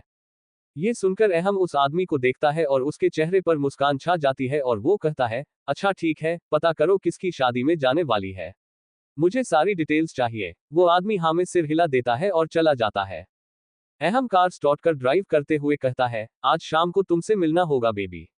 इतना बोलकर कुछ सोचकर किसी को कॉल करता है। सामने से 2 रिंग के बाद कॉल पिक होता है तो अहम बिना देरी किए कहता है, राहुल आज एक ड्रेस डिजाइनर घर पर भेजो अर्जेंटली। राहुल कोई जवाब देता उससे पहले ही अहम कॉल कट कर देता है और राहुल अपने फोन को घूरने लगता है और सिर झटक देता है और अपने काम में लग जाता है। वही नेत्रा के घर में नेत्रा किचन में थी और अक्ष उसके रूम में था। तभी नेत्रा का फोन रिंग करता है तो अक्ष फोन को देखता है तो निखिल नाम फ्लैश हो रहा था। अक्ष पहले तो उसके नाम को घूरता, खासकर नाम के साथ जो हॉट था उसे घूरता है। फिर बिना सोचे समझे उसका कॉल पिक कर लेता है तो सामने से निखिल तुरंत कहता है, हेलो स्वीट हार्ट। ये सुनकर तो अक्ष का खून खोलने लगता है, उसके हाथ की मुठिया कस जाती है। अब स्टार्ट करते हैं chapter 17। Yes Netra, my Netra. वही नेत्रा के घर में नेत्रा किचन में थी और अक्ष उसके रूम में था। तभी नेत्रा का फोन रिंग करता है तो अक्ष फोन को देखता है तो निखिल नाम फ्लैश हो रहा था। अक्ष पहले तो उसके नाम को घूरता, खासकर नाम के साथ जो हॉट था उसे घूरता है। फिर बिना सोचे समझे उसका कॉल पिक कर लेता है तो सामने से निखिल तुरंत कहता है, हेलो स्वीट हार्ट। ये सुनकर तो अक्ष का खून खोलने लगता है, उसके हाथ की मुठिया कस जाती है। वो निखिल को कहता है, तेरी हिम्मत कैसे हुई उसे स्वेदार्थ बोलने की? कौन कौन बात कर रहा है? और नेत्रा कहाँ है? निखिल हैरानी से पूछता है। मैं उसका बॉयफ्रेंड। और तू आगे से उसके आसपास भी नजर मत, नहीं तो फिर देखना तू, अक्ष गुस्से में कहता है। क्या बकवास है ये? कौन बॉयफ्रेंड? नेत्रा ने मुझे तो इस बारे में कुछ नहीं बताया, निखिल हैरानी से चिल्ला कर कहता है। क्यों? तू उसका बाप है जो वो तुझे मेरे बारे में बताएगी? अक्ष गुस्से में कहता है। ओह जो भी है तू, अपनी जुबान संभाल कर बात कर, निखिल एटीट्यूड के साथ कहता है। तू, अक्ष ने अभी इतना ही बोला था कि कोई उससे फोन छीन लेता है। वो सामने देखता है तो नेत्रा थी। नेत्रा अपना फोन लेकर तेजी से बाहर की ओर जाती है और जोर से दीवार से टकराती, लेकिन फिर अपना सिर सहलाते हुए बाहर निकल जाती है और फोन पर कहती है, हेलो निखिल। स्वीटहार्ट, ये कौन था जिसने तुम्हारा फोन पिक किया, और ये क्या बोल रहा था कि तुम इसकी गर्लफ्रेंड हो? इतना बोलकर निखिल डरी सी आवाज में कहता है, क्या सच में तुम्हारा कोई बॉयफ्रेंड है स्वीटहार्ट? ये सुनकर नेत्रा का मन कर रहा था कि वो अपना सिर फोड़ ले। उसे समझ नहीं आ रहा था कि वो अब निखिल को क्या जवाब दे। फिर कुछ सोचकर वो हंसने लगती है। उसके हंसने की आवाज सुनकर निखिल कहता है, क्या हुआ स्वीटहार्ट, ऐसे हंस क्यों रही हो? नेत्रा हंसते हुए कहती है, निखिल मैंने तुम्हारे साथ प्रैंक किया है। तुम्हें याद है हम वॉइस चेंजर को टेस्ट करने के बारे में सोच रहे थे, तो मैंने सोचा क्यों ना उसकी टेस्टिंग तुम पर ही करूं। ये सुनकर निखिल को राहत की सांस मिलती है और उसके चेहरे पर मुस्कान खिल जाती है और वो कहता है, तुमने डरा दिया था यार। मुझे लगा सच में तुम्हारा कोई बॉयफ्रेंड है। ये सुनते ही मैं तो डर गया था कि अभी मेरा क्या होगा। क्या मतलब? नेत्रा अजीब सी शक्ल बनाकर कहती है। कुछ नहीं, मैंने ये बोलने के लिए फोन किया था कि शाम को शादी में तुम मेरे साथ चलना। निखिल नेत्रा को बहुत ही प्यार से कहता है। अच्छा ठीक है, तुम मुझे पिक कर लेना। ओके बाय, मैं खाना बना रही हूँ। इतना बोलकर नेत्रा तुरंत कॉल कट कर देती है और एक गहरी सांस छोड़ती है और कहती है, थैंक गॉड बच गई। तभी उसे अपनी कमर पर किसी के मजबूत हाथ महसूस होते हैं। ये महसूस होते ही उसकी सांसें अटक जाती है और वो धीरे से कहती है, आप निखिल को ये सब क्यों बता रहे थे? ये सुनकर अक्ष की पकड़ नेत्रा की कमर पर कस जाती है और वो उसकी पीठ को अपने सीने से सटाकर कहता है, क्यों, क्या गलत बोला मैंने? तुम मेरी गर्लफ्रेंड ही तो हो। इतना बोलकर उसकी कमर को अधिक दबाकर कहता है, हो ना? हाँ हाँ, लेकिन सिर्फ 1 महीने के लिए होना, तो ढिंढोरा पीटने की क्या जरूरत है? नेत्रा उसके हाथों पर अपने हाथ रखकर प्यार से कहती है। वही नेत्रा की बात सुनकर अक्ष उसके कंधे से उसकी शर्ट नीचे करके उस पर किस करने लगता है और किस करते हुए उसके कान के पास जाकर कहता है, यू नो व्हाट, मैंने प्लान चेंज कर लिया है। अभी तुम हमेशा मेरी गर्लफ्रेंड रहोगी। हमेशा? क्या? क्यों, मैंने आपका क्या बिगाड़ा है? नेत्रा जल्दबाजी में तेज आवाज में कहती है। ये सुनकर अक्ष की पकड़ नेत्रा पर ढीली पड़ जाती है और वो सख्त आवाज में कहता है, क्या मतलब? अक्ष की बात सुनकर नेत्रा को एहसास होता है कि उसने अभी क्या बोल दिया है, इसलिए वो तुरंत से बाई को घुमाने के लिए कहती हैं, कुछ नहीं, आप खाना खा लीजिए। इतना बोलकर नेत्रा अक्ष की घूमती है और उसका हाथ पकड़कर उसे डाइनिंग टेबल के पास ले जाती है और एक चेयर पीछे करते हुए कहती हैं, बैठिए। अक्ष सामने देखता है तो एक प्लेट में पनीर, 2 प्याजा और साथ में पराठे बनाए हुए थे, और पराठे भी घी से सने हुए थे। अक्ष खाने को देखकर एक नजर नेत्रा को देखता है और कहता है, तुम इतना अनहेल्थी खाना खाती हो क्या? इसमें अनहेल्थी क्या है? ये सारा खाना मैंने घर पर बनाया है। नेत्रा अक्ष की आवाज की दिशा की ओर घूरते हुए कहती है, ये घी भी घर पर बनाया है? अक्ष नेत्रा को टोंटिंग वे में पूछता है। हाँ क्यों? नेत्रा नॉर्मल टोन में जवाब देती है। क्या सच में घर पर बनाया है? अक्ष सामने खाने को देखते हुए कहता है। जी हाँ, पनीर घी सब घर पर बना हुआ है, क्योंकि मुझे बाहर की चीजें अच्छी नहीं लगती। नैनीताल में तो हम सब घर पर ही बनाते हैं, और मैं तो यहाँ भी सब घर पर ही बनाती हूँ। आप ये सब छोड़िए और खाना खाइए। इतना बोलकर फिर धीरे से कहती है, और निकलिए यहाँ से। सुना मैंने, अक्ष नेत्रा को घूरते हुए कहता है। तो नेत्रा उसकी बात पर बस अपने दांत दिखा देती है तो अक्ष अभी खाना खाने लगता है। वो जैसे ही फर्स्ट बाइट लेता है तो हैरानी से नेत्रा को देखता है और फिर मुस्कुरा देता है। खाना बहुत टेस्टी बना था। अक्ष तो खाने में एकदम बिजी हो गया था। नेत्रा अभी साइड में एक चेयर पर बैठ जाती है और सामने देखते हुए कहती है, खाना कैसा बना है? किससे पूछ रही हो? अक्ष उसे देखते हुए कहता है। उसकी आवाज सुनकर वो उसकी ओर देखती है और कहती है, यहाँ आपके अलावा कोई है? तुम हो ना? अक्ष खाना खाते हुए कहता है। ये सुनकर नेत्रा मन करता है कि वो अक्ष का सिर फोड़ दे, लेकिन फिर भी खुद की भावनाओं पर कंट्रोल करते हुए कहती है, मैं आपसे पूछ रही हूँ। ठीक है, कुछ खास नहीं है, अक्ष एटीट्यूड के साथ कहता है। ये सुनकर नेत्रा का चेहरा उतर जाता है, क्योंकि उसे अपने खाने की तारीफ सुनने की आदत थी। कोई भी उसके हाथ का खाना खाता था तो उसकी तारीफ करते हुए नहीं थकता, तो एक अक्ष था जो उसे ऐसा बोल रहा था। अक्ष उसकी शक्ल देखकर ना के बराबर मुस्कुरा देता है और फिर कोल्ड एक्सप्रेशन के साथ कहता है, क्या हुआ? कुछ नहीं, आप और पराठा लेंगे? नेत्रा उसे देखते हुए कहती है। हाँ, अक्ष खाते हुए कहता है। तो नेत्रा उसकी प्लेट में पराठा रख देती है। ऐसे ही अक्ष 4 पराठे खा जाता है और नेत्रा को देखकर कहता है, एक पराठा और दो। क्या? पर मैंने तो 4 ही बनाए थे, नेत्रा चौंकते हुए कहती है। हाँ तो मुझे और खाने हैं, अक्ष गुस्से में कहता है।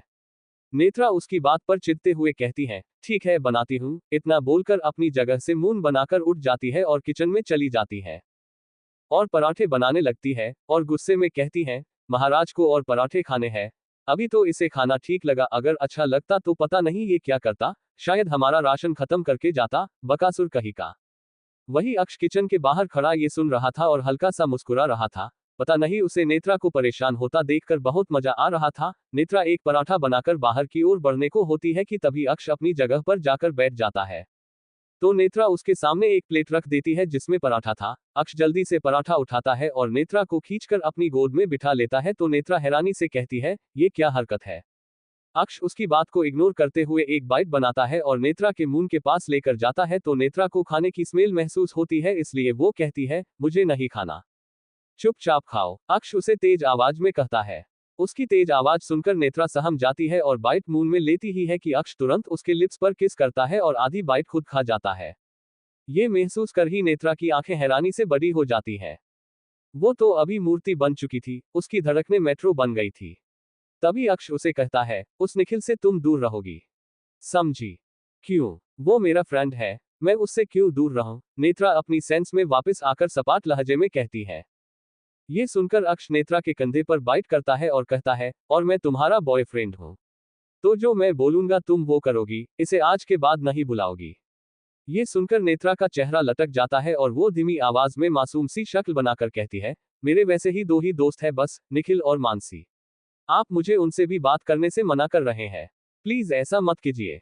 अक्ष नेत्रा की शक्ल देखकर उसके होठों पर किस करते हुए कहता है, मैं हूं ना अब, तो तुम्हें अभी किसी की जरूरत नहीं है, और हाँ आज शाम तुम कहीं नहीं जा रही हो उसके साथ।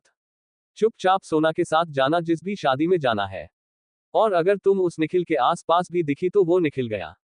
ये सुन अभी नेत्रा कुछ नहीं कहती, क्योंकि उसे पता था कि कोई फायदा नहीं है, इसलिए वो चुपचाप हाँ में सिर हिला देता है। तो अक्ष उसकी ओर फिर से निवाला बढ़ाता है तो नेत्रा ना में सिर हिला देती है। ये देख अक्ष मुस्कुरा देता है और वो बाइट खुद खा जाता है। वही एक कमरे में अहम एक सोफे पर किसी राजा की तरह बैठा हुआ था, और उसके सामने एक यही कुछ 55 साल का आदमी बैठा था और उसके साथ 51 साल की औरत भी बैठी थी। उन दोनों पर ही गन पॉइंट की गई थी। अहम उन दोनों को प्रोजेक्टर पर एक फोटो दिखाते हुए कहता है, इस लड़की को जानते हो तुम लोग?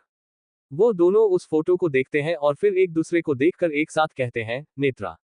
ये सुनकर अहम के चेहरे पर मुस्कान खिल जाती है और वो कहता है, ये इस नेत्रा। माय नेत्रा, ये आज आपकी बेटी की शादी अटेंड करने आने वाली है और आप लोगों को मुझे इससे इंट्रोड्यूस करवाना है और उसे बोलना है कि मेरी फ्रेंड बने। ये देख वो आदमी और वो औरत एक बार फिर एक दूसरे को बड़ी हैरानी से देखते हैं और एक साथ कहते हैं, क्यों? नन ऑफ योर बिजनेस, जितना बोला है उतना करो, नहीं तो आज शादी नहीं मातम होगा, अहम अपनी सख्त आवाज में कहता है। ये सुनकर वो औरत तुरंत कहती है, नहीं नहीं बेटा, तुम जैसा बोलोगे वैसा ही होगा, मैं खुद तुम्हें नेत्रा से मिलवाऊंगी। ओह आंटी, आप कितनी अच्छी है, इतना बोलकर उनके गाल पिंच करता है और कहता है, आपको पता है इस लड़की ने पहली मुलाकात में ही मुझे सीधा यहाँ इफेक्ट किया है, दिल की ओर इशारा करते हुए, और उसके बाद मुझे मिली ही नहीं। ऐसा कोई करता है क्या? बोलिए। आंटी उसकी बात पर ना में सिर हिला देती है तो अहम कहता है, और नहीं तो क्या, देखिए कितना परेशान कर दिया है इसने, आज इससे मैं दूसरी बार मिलूंगा, आप मुझे आशीर्वाद दीजिए कि ये मुझसे इंप्रेस हो जाए, इतना बोलकर उनके पांव छू लेता है। तो आंटी हैरानी से उसे देखती है और उसके सिर पर हाथ रखकर कहती हैं, बेटा मेरा आशीर्वाद है कि वो तुमसे इंप्रेस हो जाएगी। ओह आंटी थैंक यू, वैसे मैं कितना संस्कारी हूं ना, यू नो बट ये सारे संस्कार मुझे मेरे मामा ने दिए हैं, अहम खुश होते हुए कहता है। वही आंटी उसकी बात पर झूठा सा मुस्कुरा देती है। वही अहम अपने आदमी को देखकर कहता है, आंटी अंकल को उनके घर तक छोड़ कर आओ। ओके सर, इतना बोलकर वो उन्हें लेकर वहां से निकल जाता है। वही अहम अभी नेत्रा की फोटो के पास जाकर उसके होठों पर किस कर कहता है, यार ये शाम कब होगी? शाम का समय। अभी अक्ष नेत्रा के घर से जा चुका था और नेत्रा भी रेडी होकर खड़ी हुई थी। उसने आज पेस्टल पिंक लहंगा पहना हुआ था और बालों में सिल्वर स्टोन पिंस लगाकर बहुत अच्छा सा हेयर स्टाइल किया हुआ था और बालों को खुला छोड़ रखा था। कानों में ईयरिंग पहने थे जो बालों से होते हुए पीछे अच्छे से अटैच हुए और बहुत सुंदर लग रहे थे। इसने लाइट सा मेकअप किया हुआ था और बहुत प्यारी लग रही थी। सबसे ज्यादा खूबसूरत लग रही थी उसकी आंखें, जो परफेक्ट आई मेकअप की वजह से और जच रही थी। और आज नेत्रा ने अपने हाथ में ब्लाइंड स्टिक पकड़ी हुई थी। अब स्टार्ट करते हैं चैप्टर 18, जबरदस्ती के बॉयफ्रेंड। अभी अक्ष नेत्रा के घर से जा चुका था और नेत्रा भी रेडी जबरदस्ती के बॉयफ्रेंड होकर खड़ी हुई थी। उसने आज पेस्टल पिंक लहंगा पहना हुआ था और बालों में सिल्वर स्टोन पिंस लगाकर बहुत अच्छा सा हेयर स्टाइल किया हुआ था और बालों को खुला छोड़ रखा था। कानों में ईयरिंग पहने थे जो बालों से होते हुए पीछे अच्छे से अटैच किए हुए थे और बहुत सुंदर लग रहे थे। इसने लाइट सा मेकअप किया हुआ था और बहुत प्यारी लग रही थी।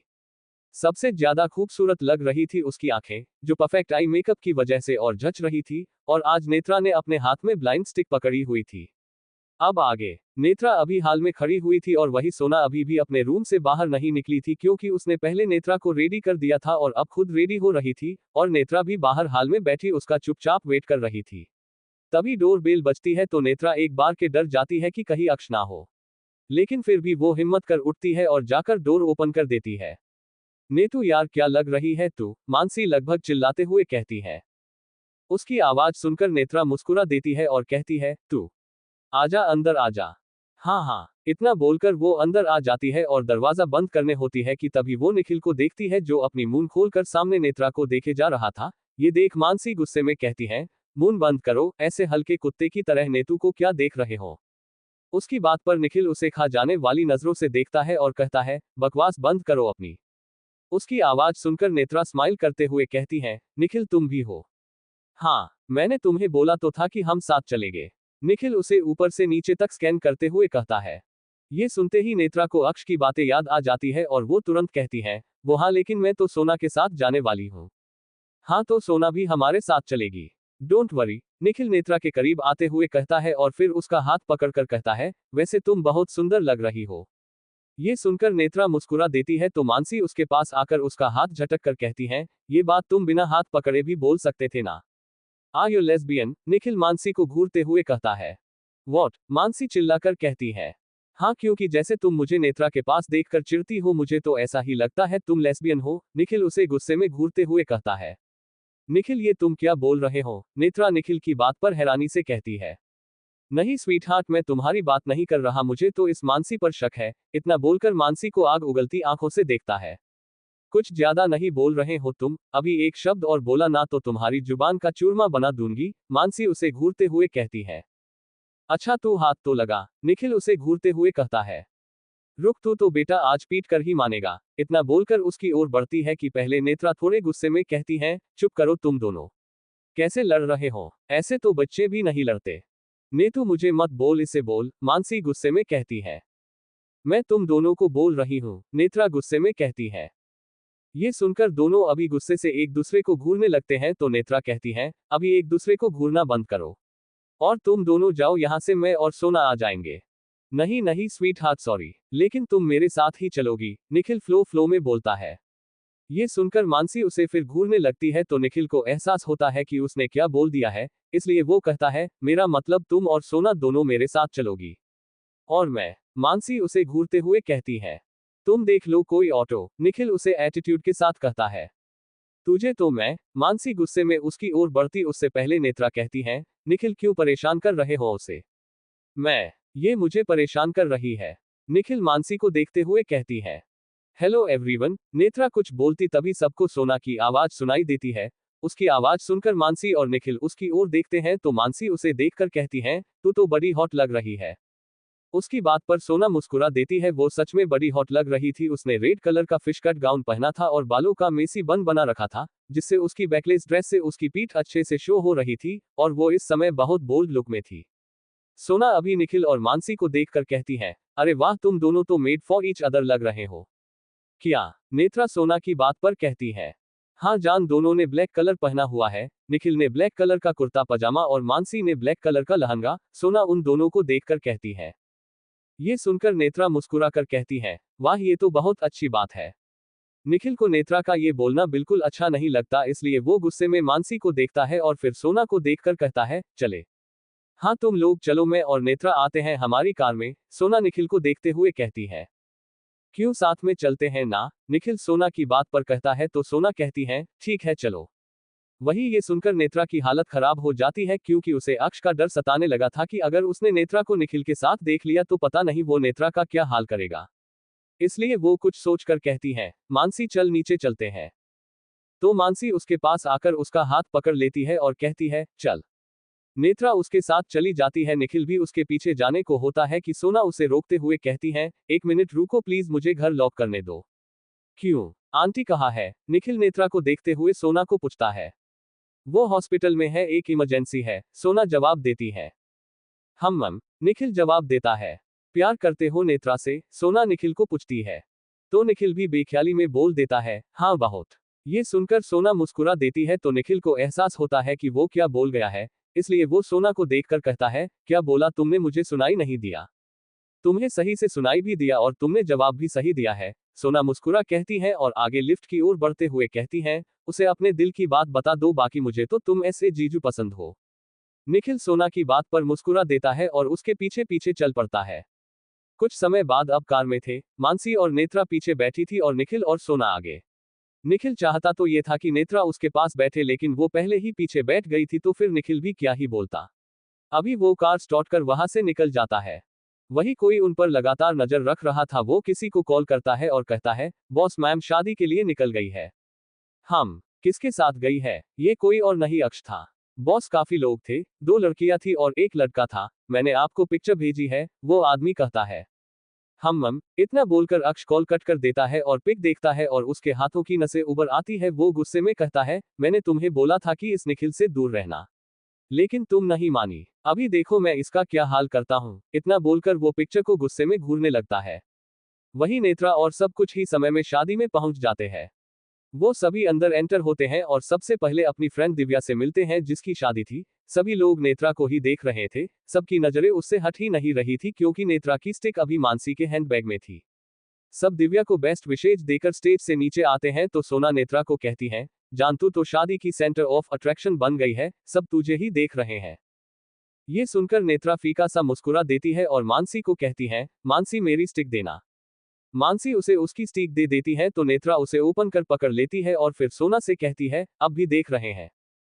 ये सुनकर सोना इधर उधर देखती है तो सब नेत्रा के हाथ में स्टिक देख हैरान थे और कुछ हंस रहे थे। और सबका फोकस अचानक से उस पर से हट गया था। ये देख सोना को बहुत गुस्सा आता है और वो नेत्रा की बात का कोई जवाब नहीं देती, लेकिन नेत्रा उसकी चुप्पी समझ जाती है और कहती है, मेरी खूबसूरती को सब अपना लेंगे लेकिन मेरी सच्चाई को कोई नहीं अपना सकता। और ठीक भी है, हर कोई परफेक्ट डिजर्व करता है। इतना बोलकर मुस्करा देती है। वही सोना और मानसी को उसके लिए बुरा लगता है और मानसी नेत्रा को देखकर कहती है, यार ये सब छोड़ चल खाना खाते हैं, मुझे भूख लगी है। हाँ चल। और देख जरा रसमलाई है ना। नेत्रा मानसी का हाथ पकड़कर कहती है। वही उसकी बात पर सोना हंस देती है और मानसी कहती है, यार रसमलाई के बिना शादी होती है क्या? तू चल पहले कुछ और खाते हैं, बाद में रसमलाई भी खाएंगे। इतना बोलकर उसे अपने साथ ले जाती है। वही सोना उसे जाते देख निखिल को देखती है, जो अपने दोस्तों से बात करने में बिजी था और बीच बीच में नेत्रा को भी देख रहा था। वो उसे देख खुद से कहती है, कोई है जान जो तेरी सच्चाई जानकर भी तुझसे प्यार करता है। वही नेत्रा को भी अभी निखिल की चिंता हो रही थी, इसलिए वो मानसी को कहती है, मानसी जरा इन्हें कॉल करना। इन्हें किन्हें? किसकी बात कर रही है तू? मानसी सामने पानी पूरी को देखते हुए कहती है। अरे मेरे जबरदस्ती के बॉयफ्रेंड की, नेत्रा चिढ़ते हुए कहती है। क्या क्यों? कहीं तुझे वो पसंद तो नहीं आ गया? वैसे बंदा है बड़ा हैंडसम। मानसी नेत्रा के कंधे से कंधा टकराते हुए कहती है। मैंने कौन सा देखा है? मुझे तो इंसान की किरदार अच्छा लगता है, ना कि उसकी शक्ल, और इस आदमी का किरदार मुझे बिल्कुल अच्छा नहीं लगा। नेत्रा गुस्से में कहती है। हाँ तो कॉल क्यों करनी है फिर उसे? मानसी नेत्रा को अजीब नजरों से देखते हुए कहती है। यार वो सब मैं तुझे बाद में बता दूंगी, पहले तू उन्हें कॉल कर। नेत्रा अपना फोन सामने करते हुए कहती है। अच्छा, क्या सेव किया है नंबर तुमने? मानसी उससे पूछती है। नहीं, मैं कर सकती थी, मेरे नंबर तो सोना ही सेव करती है और इस बारे में तो मैं उसे क्या ही बोलती, इसलिए सेव नहीं किया है। मतलब जो कॉल लिस्ट में अननोन नंबर है वो उनका है, नेत्रा जवाब देती है। अच्छा ठीक है। मानसी उसकी बात पर इतना बोलती है और फिर एक नंबर ढूंढती है और एक नजर नेत्रा को देख मुस्कुराकर माई लव से नंबर सेव कर देती है और फिर नंबर डायल कर फोन नेत्रा को पकड़ा देती है और कहती है, ये ले तू बात कर, मैं तब तक पानी पूरी खा लेती हूँ। हाँ ठीक है। इतना बोलकर नेत्रा फोन कान पर लगा लेती है। वही अक्ष अपने लैपटॉप में कुछ कर रहा था, वो बिना देखे कॉल पिक कर लेता है और कहता है, हेलो। हेलो। सामने नेत्रा प्यारी सी आवाज में कहती है। ये सुनकर अक्ष के हाथ जो लैपटॉप पर चल रहे थे वो रुक जाते हैं और वो कहता है, तुम?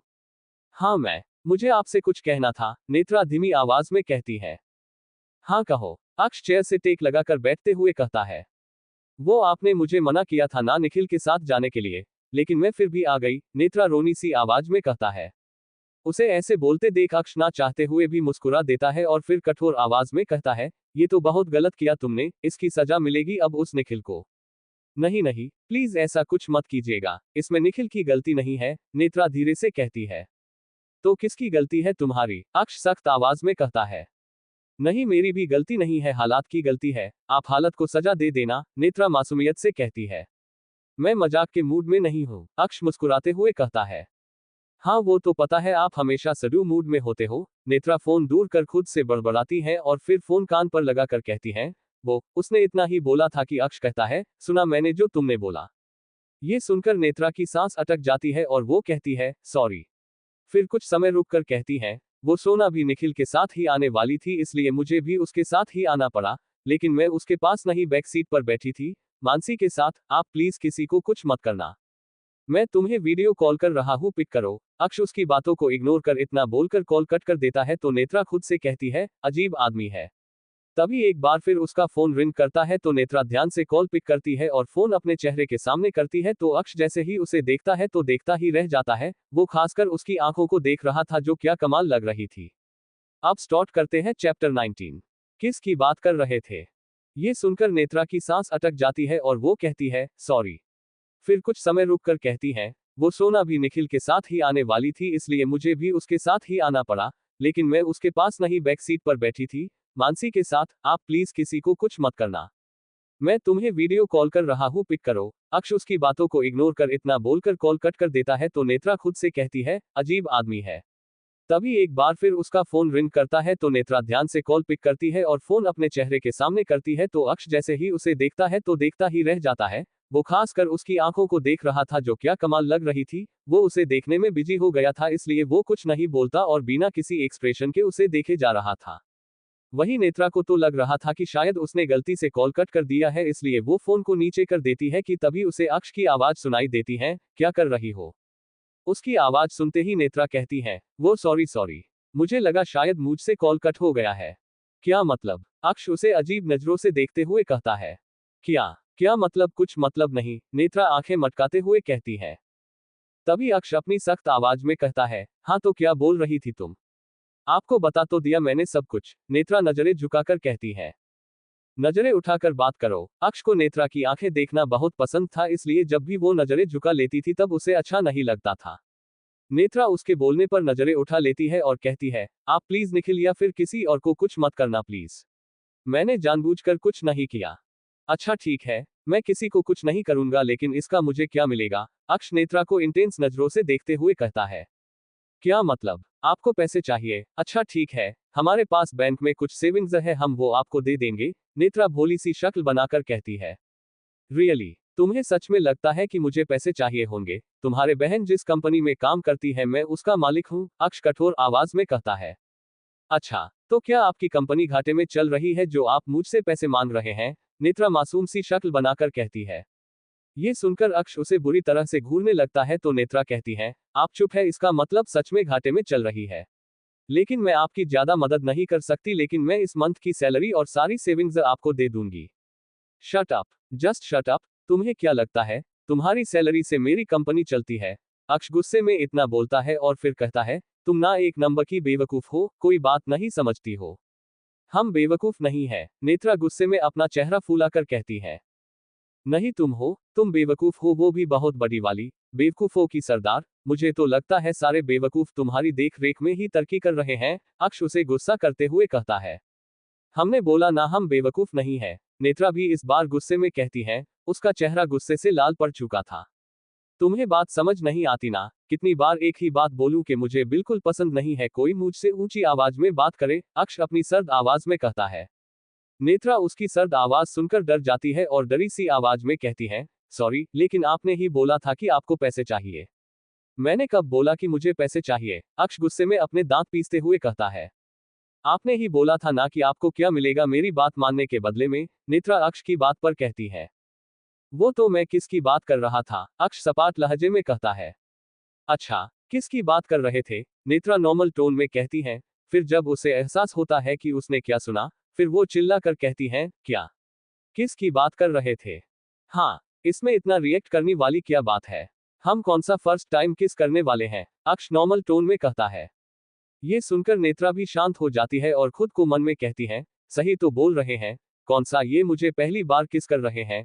और अगर एक किस से निखिल की जान बचती है तो ठीक है ना, एक किस दे देती है। ये सब सोचते समय वो अजीबो गरीब से चेहरे बना रही थी और बहुत क्यूट लग रही थी, वही अक्ष उसे गौर से देख रहा था। तभी नेत्रा गला साफ करती है और फिर हकलाते हुए कहती है, अच्छा अच्छा ठीक है, आपको किस मिल जाएगी। लेकिन आप भी प्रॉमिस कीजिए कि आप निखिल या फिर किसी और को कुछ नहीं करेंगे। अक्ष उसकी बात सुनकर तिरछा मुस्कुरा देता है और कहता है, ओके डन। इतना बोलकर कुछ समय चुप रहता है और फिर कहता है, अच्छा तो कल सुबह तुम मुझसे पहले मेरे केबिन में चाहिए, क्योंकि कल की शुरुआत मुझे कुछ मीठा खाकर करनी है। तो क्या मैं मिठाई भी लेकर आऊं? नेत्रा कंफ्यूज होते हुए कहती है। ये सुनकर अक्ष का मन कर रहा था कि वो अपना सिर फोड़ ले। वो नेत्रा को घूरते हुए कहता है, तुम्हें मेरा मतलब सच में समझ नहीं आया या फिर मेरे सामने अच्छी बनने का नाटक कर रही हो क्या? नेत्रा अजीब सा चेहरा बनाकर कहती है। तभी उसे कोई आवाज लगाता है, नेत्रा बेटा। किसी की आवाज सुनकर नेत्रा अक्ष को कहती है, मैं कल मिठाई लेकर आ जाऊंगी, अभी के लिए बाय। इतना बोलकर फोन कट कर देती है। वही अक्ष उसकी बात सुनकर मुस्कुराकर कहता है, पागल लड़की। फिर कुछ सोचकर कहता है, क्या ये सच में इतनी इनोसेंट है? लेकिन ये कैसे हो सकता है? इतना बोलकर कुछ सोचने लगता है। वही शादी में नेत्रा पीछे घूमकर कहती है, कौन? मैं हूं बेटा, दिव्या की माँ। वो नेत्रा के पास जाकर प्यार से उसका सिर सहलाते हुए कहते हैं। ये सुनकर नेत्रा मुस्कुराकर कहती है, नमस्ते आंटी। कैसी है आप? नमस्ते बेटा, मैं बिल्कुल अच्छी हूँ। वो मुझे तुमसे एक काम था, आंटी उसका पकड़कर कहती है। हाँ आंटी बोलिए ना, क्या काम है? नेत्रा मुस्कुराकर उनके हाथ पर हाथ रखकर कहती है। वो बेटा, इनके बॉस का बेटा भी शादी में आया है और कब से बेचारा अकेला खड़ा है और हम सब बिजी है, तो कोई उसे ज्यादा इंपॉर्टेंस भी नहीं दे पा रहा। मुझे डर है कहीं वो नाराज ना हो जाए, क्योंकि अगर वो नाराज हो गया तो इनकी नौकरी पर बन जाएगी। और तुम तो जानती हो ना कि ये नौकरी हमारे लिए कितनी जरूरी है। अभी अभी शादी में इतना खर्चा किया है तो हाथ भी तंग है। आंटी पता नहीं डर के मारे क्या क्या बोले जा रही थी। वही नेत्रा को भी कुछ समझ नहीं आ रहा था। वो अपना दिमाग लगाते हुए खुद से कहती है, क्या आंटी को भी मुझसे पैसे चाहिए? इन सबको मैं इतनी अमीर क्यों लगती हूँ? वो ये सब सोच ही रही थी कि आंटी की आवाज एक बार सुनाई देती है। वो कहती है, बेटा तुम मेरी मदद करोगी ना? लेकिन क्या मदद चाहिए आपको आंटी, ये तो बताइए। नेत्रा उन्हें प्यार से कहती है। तभी आंटी हिचकिचाते हुए कहती हैं, बेटा तुम उस लड़के के साथ बात करो, इससे वो बोर नहीं होगा। ओहो आंटी इतनी सी बात, कोई नहीं मैं उनसे बात करती हूँ, कहा है वो। नेत्रा के इतना बोलने की देर थी कि तभी अहम की खंगती आवाज आती है, मैं यहाँ हूँ। उसे देख आंटी डर जाती है लेकिन फिर भी खुद को संभालते हुए कहती हैं, नेत्रा इनसे मिलो, ये है अहम अग्निहोत्री। अहम नेत्रा को देखता है और देखता ही रह जाता है। आज नेत्रा को देखकर जैसे उसके बेकरार दिल को सुकून मिला था। वो नेत्रा को पूरी तरह स्कैन करता है और फिर अपने पास खड़ी आंटी को घूरकर देखता है तो वो 9-2-11 हो जाती है। उनके जाने के बाद अहम नेत्रा हाथ पकड़कर कहता है, हेलो मिस नेत्रा। नेत्रा मुस्कुराकर कहती है, हेलो मिस्टर अग्निहोत्री। अहम तो जैसे नेत्रा को स्माइल देखकर फ्लैट ही हो गया था। वो उसे देखकर मन में कहता है, ऐसे मत मुस्कुराओ यार, यहाँ सांस लेने में दिक्कत हो रही है। इतना सोचकर एक गहरी सांस लेता है और कहता है, आप अगर मुझे मेरे नाम से बुलाएंगी तो मुझे ज्यादा अच्छा लगेगा। ओके, आपका नाम? नेत्रा इतना बोलकर सोचने लगती है तो अहम तुरंत कहता है, अहम। ओके, तो अहम आप बोर हो रहे थे? नेत्रा मुस्कुरा बहुत ही प्यार से पूछती है। तो अहम कहता है, एक बात बोलूं, आप बहुत प्यारा बोलती है। आज आपके मुंह से अपना नाम सुनकर ऐसा लग रहा है कि वाह, माँ बाप ने क्या नाम रखा है। ये सुनकर नेत्रा मुस्कुरा देती है और फिर अपना हाथ छुड़ाने लगती है लेकिन अहम छोड़ ही नहीं रहा था, इसलिए वो कहती है, अहम मेरा हाथ। ओह आपका ही है, इतना बोलकर उसका हाथ छोड़ देता है। तभी मानसी वहां आती है और अहम को देखकर चिढ़ते हुए कहती है, आइए आप भी आइए, देखो नेत्रा आ गया एक और तुझ पर ट्राई मारने। नहीं मानसी ऐसा कुछ नहीं है, तू भी ना कुछ भी मत बोला कर, नेत्रा उसे देखकर कहती है। वही मानसी की बात सुनकर अहम का पारा हो गया था। वो खुद से कहता है, ये खूबसूरत लड़कियों की ऐसी चिपकू दोस्ती क्यों होती, जिनका ना तो खुद कोई बॉयफ्रेंड होता है और ना वो अपनी दोस्त का बॉयफ्रेंड बनने देती है। लेकिन कोई नहीं, मुझे वो ऐसी लड़कियों को बहुत अच्छे से हैंडल करना आता है। तभी अहम खुद को शांत कर मानसी को देखकर अपने चेहरे पर स्माइल चिपकाते हुए कहता है, हेलो ब्यूटीफुल, आपका ये स्ट्रेट अंदाज मुझे अच्छा लगा। ऐसे बिंदास बोलने वाले लोग आजकल मिलते कहाँ है। फिर क्या अपनी तारीफ सुनकर मानसी वही फ्लैट हो जाती है और प्राउड के साथ कहती है, वो क्या है ना, मैं तो ऐसी ही हूँ, मुझे गोल गोल बातें करना बिल्कुल पसंद नहीं है। हाँ वो तो आपको देखकर समझ गया था मिस। इतना बोलकर मानसी को देखने लगता है तो मानसी उसे देखकर मुस्कुरा देती है और उसकी ओर हाथ बढ़ाकर कहती है, मानसी मुझे भी आपसे मिलकर अच्छा लगा मिस्टर। उसकी बात पर अहम कहता है, अहम? अहम अग्निहोत्री। ये सुनकर मानसी मुस्कुरा देती है। अहम ने बहुत आसानी से मानसी को बाटली में उतार लिया था। अभी वो उन दोनों को देखकर कहता है, आपने दोनों ने कुछ खाया? वो एक्चुअली मुझे बहुत भूख लग रही है। असल में मुझे खाना खाने के लिए ही पार्टनर्स चाहिए थे। वो क्या है ना, अकेले अकेले खाने में मुझे मजा नहीं आता। ये सुनकर नेत्रा और मानसी दोनों हंस देती है और नेत्रा कहती है, फिर तो आप सही जगह आए हैं, क्योंकि मेरा और मानसी का पार्टी या शादी में जाने का एक मकसद होता है और वो होता है खाना। नेत्रा की बात पर अहम उसे प्यार से देखता है और मुस्कुरा देता है और फिर उन दोनों को देखकर कहता है, अच्छा अगर ऐसी बात है तो आप दोनों की मुझसे बहुत बनेगी। इतना बोलकर मुस्कुरा कर कहता है, तो ठीक है, चलो दोस्तों हमला बोलते हैं। कुछ समय रुककर कहता है, खाने पर। उसके बोलने के अंदाज से नेत्रा और मानसी हंस देती है और फिर तीनों खाना खाने लगते हैं। अभी वो तीनों मिलकर काफी कुछ ट्राई कर रहे थे और कुछ ही समय में अहम की दोनों से काफी अच्छी बॉन्डिंग बन गई थी और वो तीनों हंस हंस कर बातें कर रहे थे। अब स्टार्ट किए हैं chapter 20। You have to spend a night with me. Netra की बात पर अहम उसे प्यार से देखता है और मुस्कुरा देता है और फिर उन दोनों को देखकर कहता है, अच्छा अगर ऐसी बात है तो आप दोनों की मुझसे बहुत बनेगी। इतना बोलकर मुस्कुरा कर कहता है, तो ठीक है, चलो दोस्तों हमला बोलते हैं। कुछ समय रुककर कहता है, खाने पर। उसके बोलने के अंदाज से नेत्रा और मानसी हंस देती है और फिर तीनों खाना खाने लगते हैं। अभी वो तीनों मिलकर काफी कुछ ट्राई कर रहे थे और कुछ ही समय में अहम की दोनों से काफी अच्छी बॉन्डिंग बन गई थी और वो तीनों हंस हंस कर बातें कर रहे थे। वहीं दूर से निखिल नेत्रा को किसी और लड़के के साथ देखकर जले भुन रहा था कि तभी उसका फोन रिंग करता है तो निखिल कॉल पिक करता है। तो सामने से कोई कुछ बोलता है तो निखिल हैरान होकर कहता है, लेकिन सर इतनी जल्दी हम अरेंजमेंट कहाँ से करेंगे। तभी सामने फिर से कोई कुछ बोलता है तो निखिल कहता है, ओके मैं नेत्रा से बात करता हूँ। इतना बोलकर कॉल कट कर देता है और नेत्रा की ओर बढ़ जाता है। वो नेत्रा के पास जाकर उसका हाथ पकड़कर कहता है, नेत्रा मुझे तुमसे बात करनी है। नेत्रा निखिल की आवाज सुनकर उस ओर देखती है और कहती है, हाँ बोलो निखिल। नेत्रा इंपॉर्टेंट बात है। इतना बोलकर वो अहम को देखता है तो अहम तो उसके हाथ को घूर रहा था जिस हाथ से उसने नेत्रा का हाथ पकड़ रखा था। अहम मन में कहता है, साले हाथ छोड़ नेत्रा का, नहीं तो हाथ काट दूंगा। वही निखिल की बात सुनकर मानसी कहती है, जो भी बात है यही करो मेरे सामने, कहीं तुम नेत्रा को प्रपोज तो नहीं करने वाले। ये सुनकर अहम निखिल को बुरी तरह से घूरने लगता है तो निखिल मानसी को घूरते हुए कहता है, काम से रिलेटेड बात है। तो फिर तो तुम मेरे सामने बात कर ही सकते हो, ऐसे ड्रामा क्या कर रहे हो? मानसी थोड़े गुस्से में कहती है।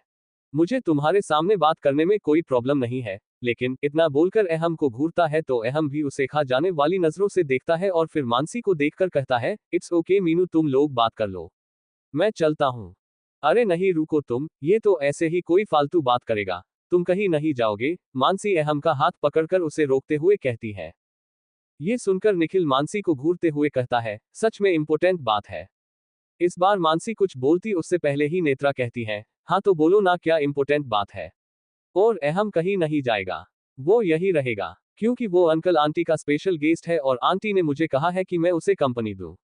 नेत्रा की बात सुनकर अहम के चेहरे पर 100 वॉट के बल्ब जितनी चमक आ जाती है और वो निखिल को देखकर मुस्कुराने लगता है और वही निखिल चिढ़ जाता है और कहता है, ओके फाइन, परसों तेरा इंटरव्यू है, तुझे एक पर्सनैलिटी का इंटरव्यू लेना है जो सोसाइटी के लिए काम करती हो और एक पब्लिक फिगर हो और काफी लोग उससे कनेक्ट हो।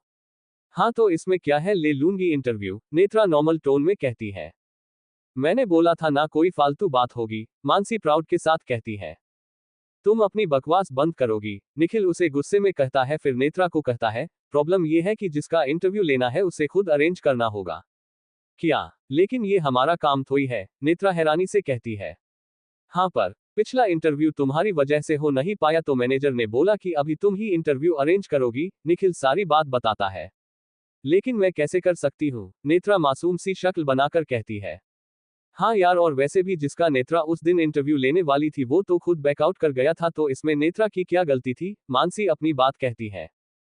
वो सब मुझे नहीं पता, जो मुझे पता है वो मैंने तुम दोनों को बता दिया है, निखिल उन दोनों को देखकर कहता है।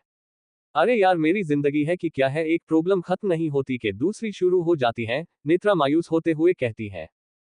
तभी अहम जो तब से उनकी बातें सुन रहा था वो नेत्रा को कहता है, तुम संजना अग्निहोत्री को जानती हो? अहम की बात पर नेत्रा कहती है, उन्हें कौन नहीं जानता, वो तो कितने सारे एनजीओ चलाती है और सोसाइटी के लिए कितने अच्छे काम करती है। ये सुनकर अहम मुस्कुरा कर कहता है, तो तुम उनका इंटरव्यू क्यों नहीं ले लेती? ये सुनकर नेत्रा की आंखों में चमक आ जाती है और मानसी भी खुश हो जाती है और कहती है, हाँ नेत्रा, हम उनका इंटरव्यू ले सकते हैं। क्या ले सकते हैं? तुम्हें पता भी है वो कितनी बड़ी हस्ती है, उनकी अपॉइंटमेंट लेने में ही हमें साल बीत जाएगा, निखिल मानसी की बात पर थोड़े गुस्से में कहता है। वही मानसी उसकी बात पर चिढ़ते हुए कहती है, तुम हमेशा नेगेटिव बात ही किया करो। मैं नेगेटिव नहीं, प्रैक्टिकल बात कर रहा हूँ, निखिल गुस्से में कहता है। वही नेत्रा जो अभी कुछ समय पहले खुश हुई ही थी वो निखिल की बात पर कहती है, मानसी निखिल सही बोल रहा है, हम उनका इंटरव्यू नहीं ले सकते हैं। ये सुनकर मानसी का चेहरा भी लटक जाता है। तभी अहम नेत्रा के पास जाता है और उसका हाथ पकड़कर कहता है, तुम संजना अग्निहोत्री का ही इंटरव्यू लोगी? लेकिन कैसे अहम? ये नहीं हो सकता, नेत्रा चेहरा लटकाकर कहती है। ऐसा हो सकता है, मैं बोल रहा हूं ना, अहम नेत्रा के हाथ को कसकर पकड़कर उसे प्यार से देखते हुए कहता है। तभी निखिल गुस्से में उसे देखते हुए कहता है, कैसे हो सकता है?